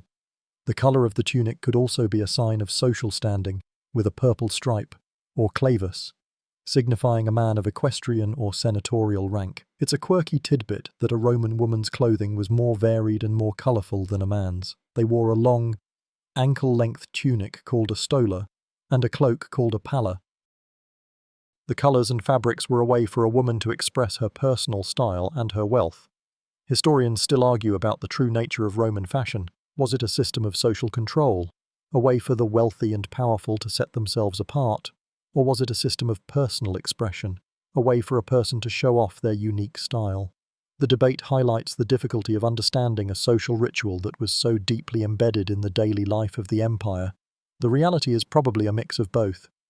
Roman clothing was certainly a system of social control, but it was also a way for a person to express their individuality and their sense of style. You can almost hear a lazy joke about it. Something like, "Why did the Roman get a bad review for his toga? Because it was a little too formal." Wait, no, that's not right. The reality of Roman clothing was far from a laughing matter. It was a serious business, a place where a man's social standing was on the line. And it was a place where a man could make a statement. As you stand there, a silent witness to the daily life of a Roman street, you can't help but be struck by the humanity of it all. The Romans were a people who loved a good look, and they were a people who believed that a man should have a way to express himself. The journey continues, and our next stop is to see how the Roman belief in gods and spirits was a part of that story. You've seen the social and political life of the Romans, but what about their spiritual life? You are now a part of a Roman household, and you are about to see how the Roman belief in gods and spirits was a part of their daily routine. The air is filled with the scent of incense and the low murmur of prayer, and the only sound is the soft flickering of an oil lamp. The Roman religion was a far cry from our modern idea of a religion. This is a mainstream historical fact. Roman religion was a polytheistic system, a mix of public and private rituals that was deeply intertwined with the life of the state. The Romans believed in a vast pantheon of gods and goddesses, from Jupiter, the king of the gods, to the hundreds of minor deities and spirits that watched over every aspect of daily life. The gods were not just a source of spiritual guidance, they were a source of political and military power.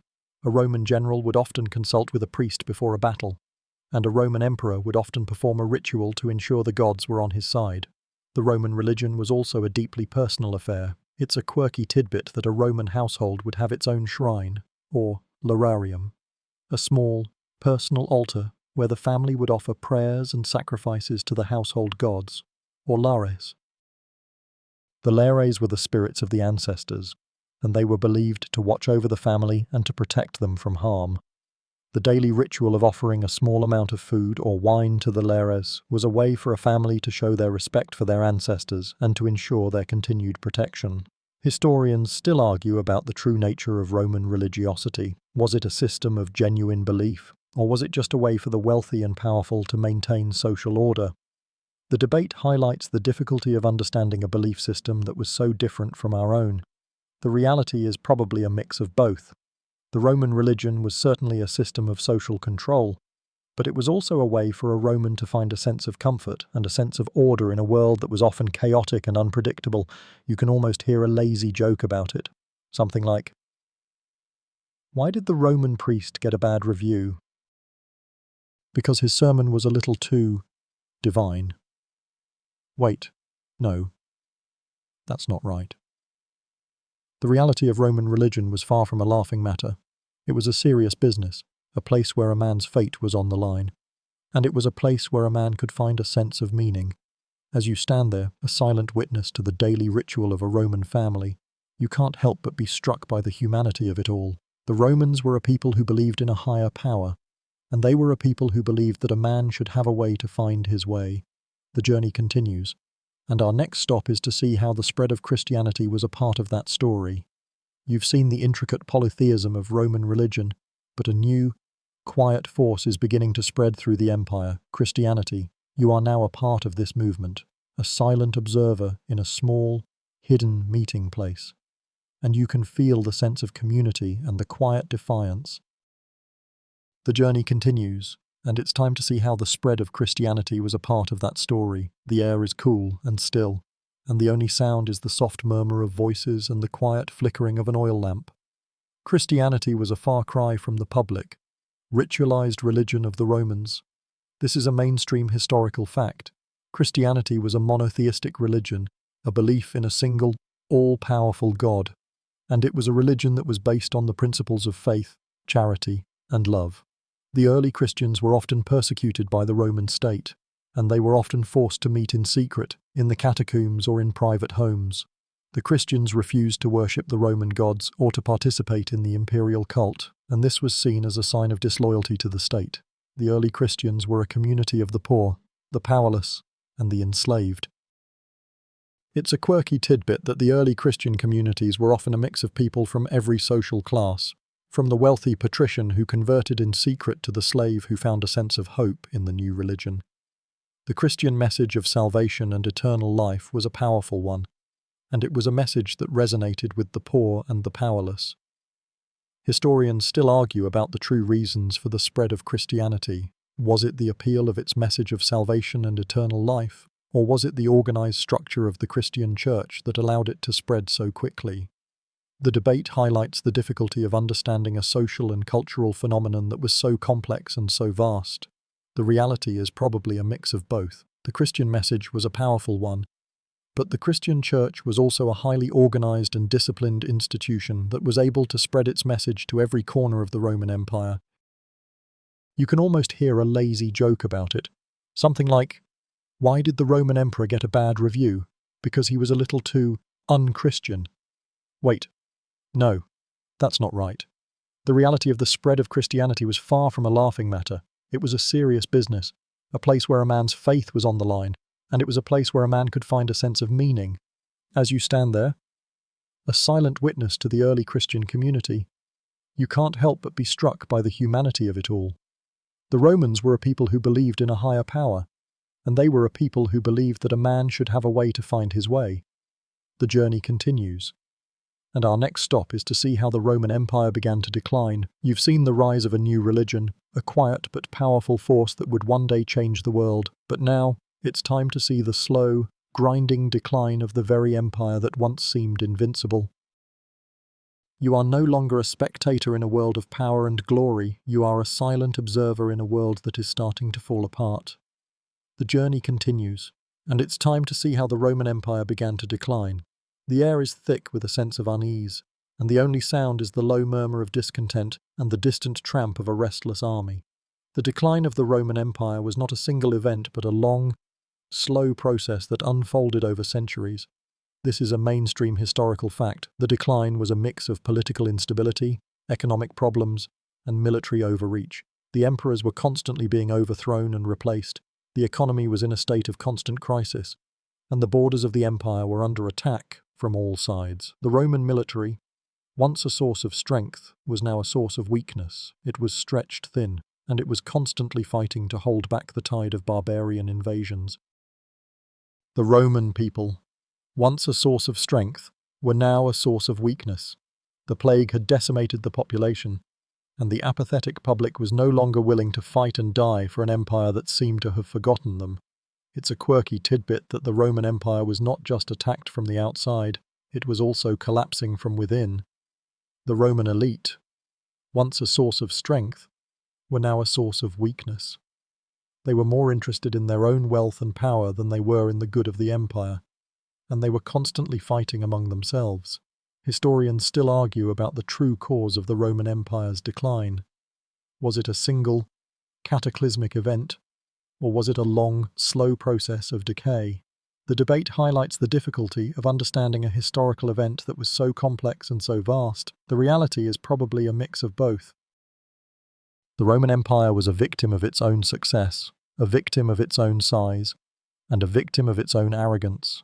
It was an empire that was too big to manage, too rich to care, and too arrogant to learn. You can almost hear a lazy joke about it. Something like, "Why did the Roman Empire get a bad review? Because it was a little too declined." Wait, no, that's not right. The reality of the Roman Empire's decline was far from a laughing matter. It was a serious business, a place where a world was falling apart, and it was a place where a world was being remade. As you stand there, a silent witness to the first cracks in the Roman Empire, you can't help but be struck by the humanity of it all. The Romans were a people who believed in order, and they were a people who believed that a man should have a way to get ahead. The journey continues, and our next stop is to see how the sack of Rome was a part of that story. You've seen the long, slow decline of the Roman Empire, but now it's time for a single, shocking event that signaled a profound change in the world. The sack of Rome by the Visigoths. You are a Roman citizen in the year 410 AD, and you can feel the sense of profound shock and disbelief. The journey continues, and it's time to see how the sack of Rome was a part of that story. The air is thick with the smell of smoke and the cries of a terrified populace, and the only sound is the rhythmic clang of swords and the thunder of a battering ram. The sack of Rome was a psychological blow to the Roman world. For centuries, Rome had been the eternal city, a symbol of power and invincibility. It had not been breached by a foreign enemy in over 800 years. This is a mainstream historical fact. The sack of Rome by the Visigoths under their leader Alaric was a turning point in Roman history, a moment that shattered the illusion of Roman invincibility. It was not a total destruction of the city. The Visigoths were Christians, and they spared the churches. But the psychological impact was immense. The sack of Rome was a wake-up call, a sign that the world was changing, and that the old order was crumbling. The sack of Rome was a mix of calculated violence and quiet desperation. It's a quirky tidbit that Alaric and his Visigoths had been trying to get a fair deal from the Roman emperor for years, and the sack of Rome was a kind of last resort. Alaric was not a barbarian who wanted to destroy Rome. He was a Roman ally who wanted to be treated with respect. He and his people had been promised land and provisions in exchange for their military service, and the sack of Rome was a way of forcing the emperor to honor his promise. Historians still argue about the true impact of the sack of Rome. Was it a symbol of the end of the Roman Empire, or was it just a temporary setback? The debate highlights the difficulty of understanding a historical event that was so complex and so vast. The reality is probably a mix of both. The sack of Rome was not the end of the Roman Empire, but it was a powerful symbol of its decline. It was a sign that the Roman world was no longer in control of its own destiny, and that the power of Rome was no longer a certainty. You can almost hear a lazy joke about it. Something like, why did the Roman citizen get a bad review for his home? Because it was a little too sacked. Wait, no, that's not right. The reality of the sack of Rome was far from a laughing matter. It was a serious business, a place where a world was falling apart, and it was a place where a world was being remade. As you stand there, a silent witness to the sack of Rome, you can't help but be struck by the humanity of it all. The Romans were a people who believed in order, and they were a people who believed that a man should have a way to get ahead. The journey continues, and our next stop is to see how the division of the Roman Empire was a part of that story. You've witnessed the sack of Rome, a moment of profound shock that signaled the decline of the Western Roman Empire. But the story of Rome doesn't end there. In a desperate attempt to manage the vast and unruly empire, the Roman world was divided in two. You are now a silent observer at a point of division, a place where the Roman world is being cleaved in two. The journey continues, and it's time to see how the division of the Roman Empire was a part of that story. The air is thick with a sense of unease, and the only sound is the low murmur of discontent and the distant tramp of a restless army. The Roman Empire was officially divided into a western and an eastern half in 395 AD. This is a mainstream historical fact. The division was a desperate attempt by Emperor Diocletian to manage the vast and unwieldy empire, but it was also a sign of its fundamental weakness. The Western Empire, with its capital in Rome, was constantly under attack from barbarian tribes, while the Eastern Empire, with its capital in Constantinople, was wealthier and more stable. The two halves were, in theory, one empire, but in practice, they were two separate entities, with their own emperors, their own armies, and their own cultures. The division of the empire was not a clean break. It was a long, slow process of separation, a kind of cultural and political divorce. It's a quirky tidbit that the Eastern Roman Empire, which we now call the Byzantine Empire, was often a source of support for the struggling Western Empire. They would send money and troops to help their Western brethren, but it was never enough. The Western Empire was simply too weak, too poor, and too overstretched to survive. Historians still argue about the true impact of the division of the Roman Empire. Was it a pragmatic solution to a massive problem? Or was it the final death knell for the Roman world? The debate highlights the difficulty of understanding a historical event that was so complex and so vast. The reality is probably a mix of both. The division of the empire was a pragmatic solution, but it was also a sign of the empire's fundamental weakness. It was an empire that was too big to manage, too rich to care, and too arrogant to learn. You can almost hear a lazy joke about it. Something like, why did the Roman Empire get a bad review? Because it was a little too divided. Wait, no, that's not right. The reality of the division of the Roman Empire was far from a laughing matter.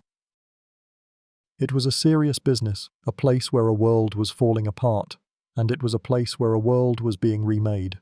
As you stand there, a silent witness to the division of the Roman Empire, you can't help but be struck by the humanity of it all. The Romans were a people who believed in order, and they were a people who believed that a man should have a way to get ahead. The journey continues, and our next stop is to see how the last emperor of the West was a part of that story.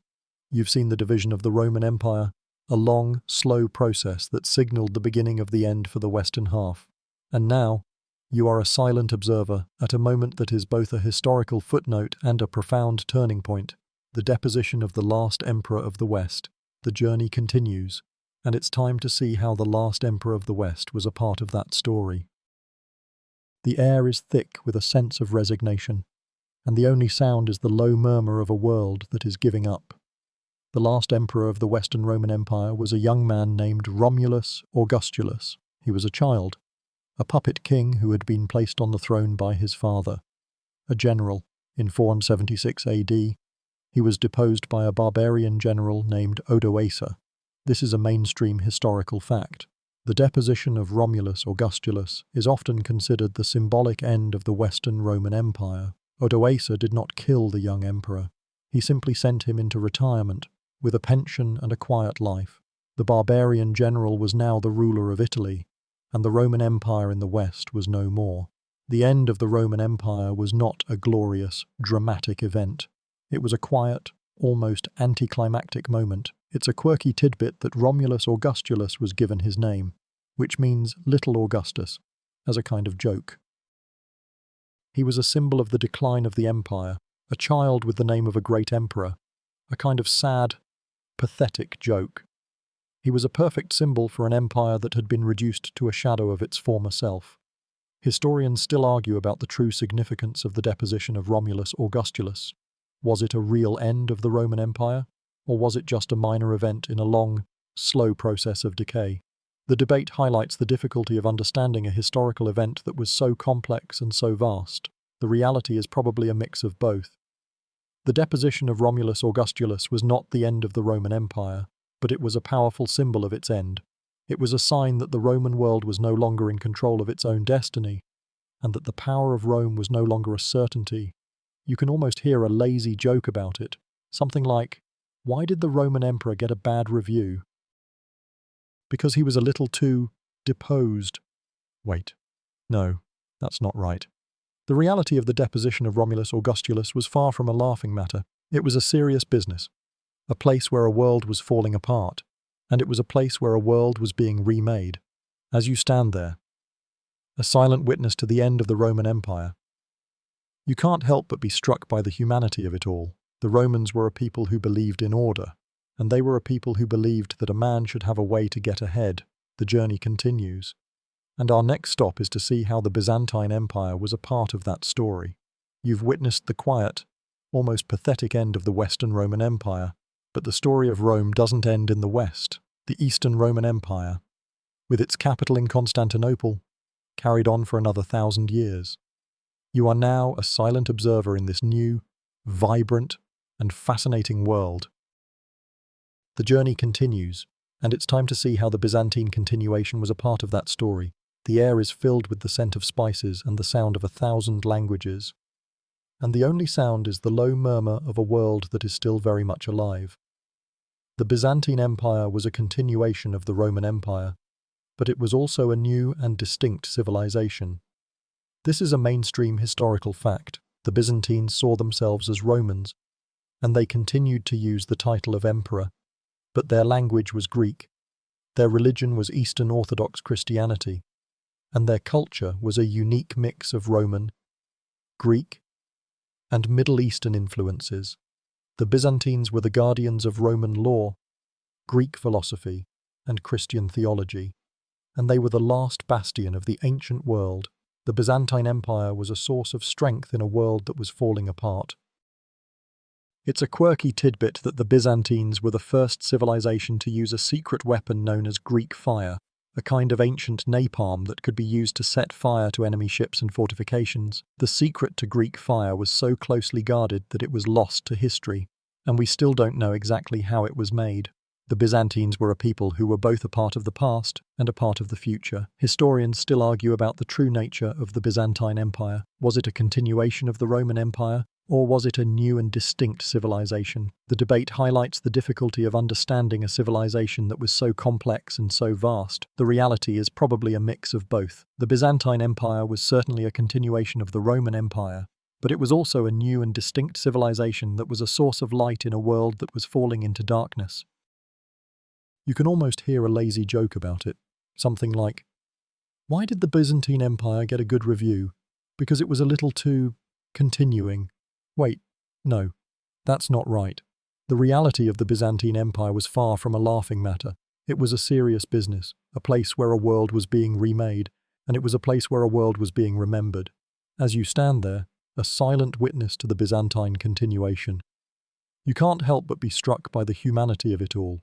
The Romans were a people who believed in order, and they were a people who believed that a man should have a way to get ahead. The journey continues. And our next stop is to see how the Roman legacy in language was a part of that story. You've seen the long, slow decline and the enduring continuation of the Roman Empire, but its most pervasive legacy is not in stone or military might, it's in the words you use every day. You are now a silent observer in a modern world, and you can hear the echoes of Latin everywhere.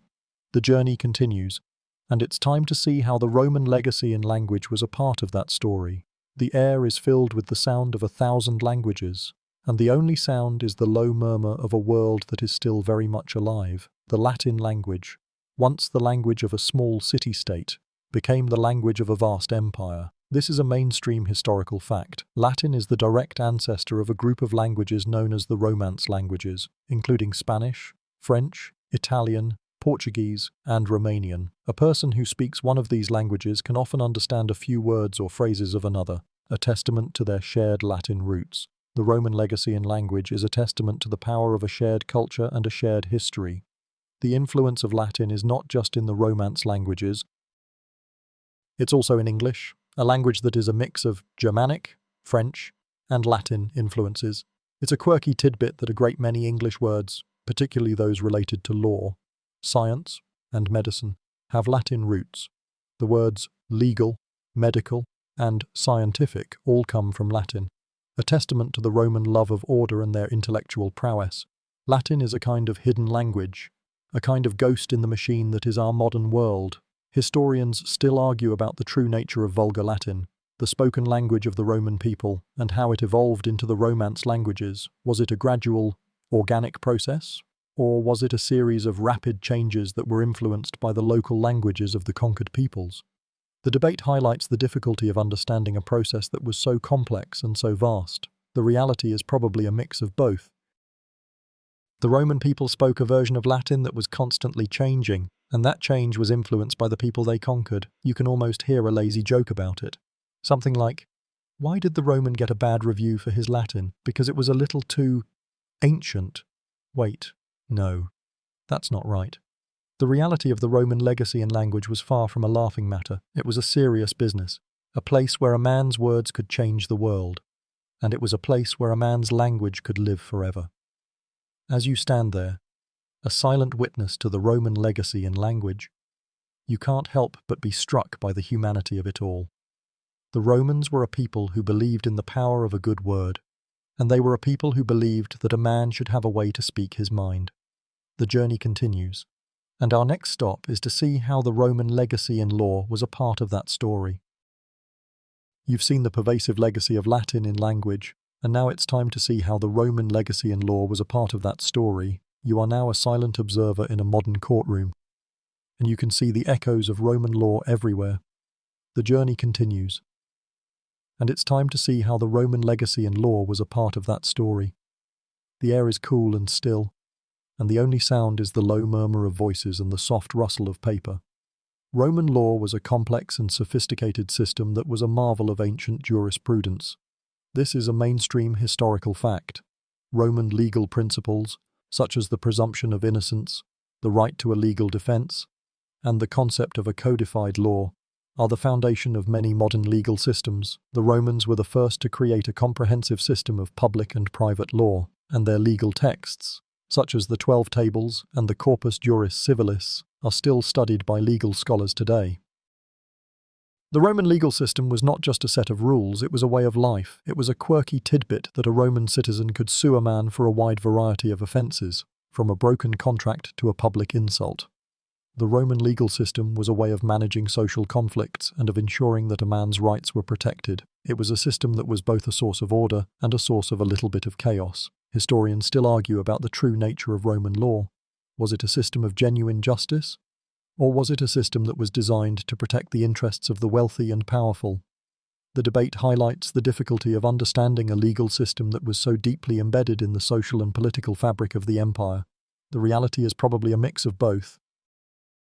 Roman law was certainly a system that was designed to protect the interests of the wealthy and powerful, but it was also a system that provided a crucial sense of order and a sense of justice in a world that was often chaotic and unpredictable. You can almost hear a lazy joke about it. Something like, Why did the Roman lawyer get a bad review? Because his arguments were a little too legalistic. Wait, no, that's not right. The reality of the Roman legacy in law was far from a laughing matter. It was a serious business, a place where a man's rights were on the line, and it was a place where a man could find a sense of justice. As you stand there, a silent witness to the Roman legacy in law, you can't help but be struck by the humanity of it all. The Romans were a people who believed in order, and they were a people who believed that a man should have a way to get ahead. The journey continues, and our next stop is to see how the Roman legacy in architecture was a part of that story. You've seen the Roman legacy in law, and now it's time to see how the Roman legacy in architecture was a part of that story. You are now a silent observer in a modern city, and you can see the echoes of Roman architecture everywhere. The journey continues, and it's time to see how the Roman legacy in architecture was a part of that story. The air is cool and clean, and the only sound is the low hum of traffic and the soft murmur of voices. Roman architecture was a marvel of ancient engineering and design. This is a mainstream historical fact. The Romans were the first to make widespread use of the arch, the dome, and the vault, and these architectural forms are still used today in buildings all over the world. The Roman love of symmetry, proportion, and grandeur is a part of their legacy, a legacy that can be seen in the grand buildings of Washington, D.C., and in the public buildings of cities all over the world. The Roman love of architecture was not just about building a big building, it was about building a beautiful building. It's a quirky tidbit that a Roman architect, before he began a project, would often consult with the gods to ensure that the building was in harmony with the natural world. A Roman architect was not just a builder, he was a kind of artist, a man who could use his knowledge of engineering and design to create a work of art that was both beautiful and functional. Historians still argue about the true nature of Roman architecture. Was it a system of genuine artistic expression, or was it a system that was designed to project Roman power and authority? The debate highlights the difficulty of understanding an art form that was so deeply embedded in the political and social fabric of the empire. The reality is probably a mix of both. Roman architecture was certainly a system that was designed to project Roman power and authority, but it was also a system that was a source of great pride and a source of great beauty. You can almost hear a lazy joke about it. Something like, why did the Roman architect get a bad review? Because his buildings were a little too arched. Wait, no, that's not right. The reality of the Roman legacy in architecture was far from a laughing matter. It was a serious business, a place where a man could build a world, and it was a place where a man could build a dream. As you stand there, a silent witness to the Roman legacy in architecture, you can't help but be struck by the humanity of it all. The Romans were a people who loved a good building, and they were a people who believed that a man should have a way to make his mark on the world. The journey continues, and our next stop is to see how the Roman legacy in roads was a part of that story. You've seen the Roman legacy in architecture, and now it's time to revisit the Roman roads, but with a new perspective. You are now a driver on a modern highway in Europe, and you can see the echoes of a Roman road everywhere. The journey continues, and it's time to see how the Roman legacy in roads was a part of that story. The air is filled with the low hum of 1,000 cars, and the only sound is the rhythmic thump-thump of tires on the pavement. The Roman roads were a marvel of ancient engineering, and many of them are still in use today. This is a mainstream historical fact. The roads that the Romans built were so well constructed that some of them are still a part of our modern highway system. A modern road might be a bit wider and a bit smoother, but its basic structure, with its layers of gravel, sand, and stone, is a direct descendant of the Roman road. The Roman roads are a testament to the power of a good idea, an idea that was so good that it has survived for centuries. The roads themselves are a kind of living history. It's a quirky tidbit that a modern engineer, when building a road in Europe, will often find a Roman road buried underneath it. The Roman roads are a kind of invisible history, a kind of ghost in the machine that is our modern world. They are a constant reminder that the past is never really gone, it's just buried under layers of new technology and new ideas. Historians still argue about the true nature of Roman roads. Were they built primarily for military purposes, to allow for the rapid movement of legions, or were they built for commercial purposes, to facilitate trade and commerce? The debate highlights the difficulty of understanding a project that was so complex and so vast. The reality is probably a mix of both. The Roman roads were certainly a crucial part of the Roman military machine, but they were also a crucial part of the Roman economy. You can almost hear a lazy joke about it, something like, "Why did the Roman road get a bad review? Because it was a little too long." Wait, no, that's not right. The reality of the Roman legacy in roads was far from a laughing matter. It was a serious business, a place where a man could build a world, and it was a place where a man could make a dream. As you stand there, a silent witness to the Roman legacy in roads, you can't help but be struck by the humanity of it all. The Romans were a people who loved a good road, and they were a people who believed that a man should have a way to get where he was going. The journey continues, and our next stop is to return to where we began. You've travelled across the Roman Empire and through 1,000 years of history, but now it's time to return to where we began. Pompeii. You are now a silent observer, a modern tourist in a city that is a living museum. The journey continues, and it's time to see how the enduring allure of Pompeii was a part of that story. The air is filled with the low murmur of tourists and the soft shuffle of feet on the ancient stones, and the only sound is the soft, rhythmic hum of a city that is both dead and alive. Pompeii is a city that is frozen in time. The volcano, Vesuvius, that destroyed it also preserved it, and it is a place where we can see the daily life of the Romans with an unprecedented level of detail. This is a mainstream historical fact.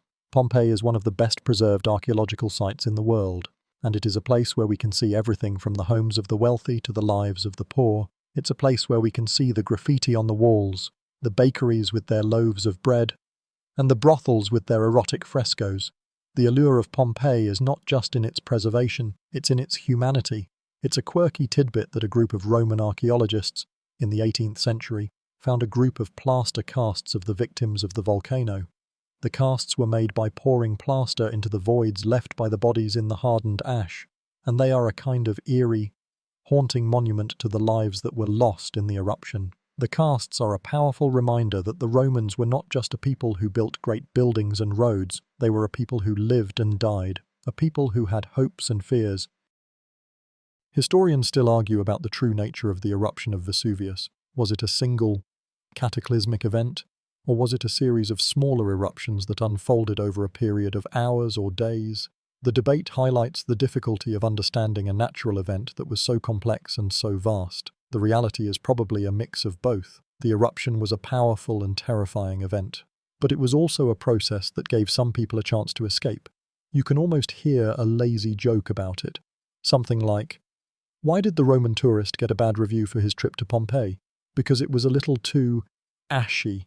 Wait, no, that's not right. The reality of the allure of Pompeii was far from a laughing matter. It was a serious business, a place where a world was lost, and it was a place where a world was remembered. As you stand there, a silent witness to the enduring allure of Pompeii, you can't help but be struck by the humanity of it all. The Romans were a people who believed in the power of a good story, and they were a people who believed that a man should have a way to be remembered. The journey continues, and our next stop is to reflect on that. You've travelled across 1,000 years of Roman history, from the brothels of Pompeii to the last echoes of the empire, and now it's time to find a quiet place to sit down and reflect. You are no longer a spectator in a world of power and glory. You are a silent observer in a world that is slowly fading into memory. The journey continues, and it's time for a final, quiet reflection on the ephemeral nature of history. The air is cool and still, and the only sound is the soft murmur of a world that is giving up. History is not a book, it's a feeling. It's the scent of dust in a brothel, the taste of salty bread, the feel of a hard stone bed. It's the sound of 1,000 men marching, the rhythmic thump, thump, thump that echoes across the centuries. It's the sight of 1,000 faces, a sea of humanity that is both familiar and utterly foreign. History is not just about facts and dates, it's about the people who lived and loved and suffered. The Roman Empire is not a thing of the past, it's a part of our present. It's in the words we use every day, in the laws we follow, and in the buildings we live in. It's a part of our story, a part of who we are. The Romans were a people who were, in many ways, just like us. They loved their entertainment, their spectacle, their moments of shared humanity, but they were also a people who saw no problem with public violence and death. It's a stark reminder that the past is not always a pretty place, but it is a fascinating one. And now, as the sun begins to set on our journey, it's time to let the images fade. The sounds of the Forum, the smell of the baths, the sight of the Colosseum, let them all fade into a soft, hazy blur. Your mind is a repository of 1,000 years of history. And it's time to let that history settle in, to let it become a part of you. The journey is over, but the story is just beginning. So, dim the lights. If you haven't already, close your eyes and let the hum of the fan take you away. Let the images of Pompeii and Rome and the rest of the empire fade into a soft, sleepy haze. The past is not a foreign country, it's a part of our present, and it's a part of our future. Let the soft whispers of 1,000 years of history be your lullaby. Sweet dreams. End of script. Sweet dreams.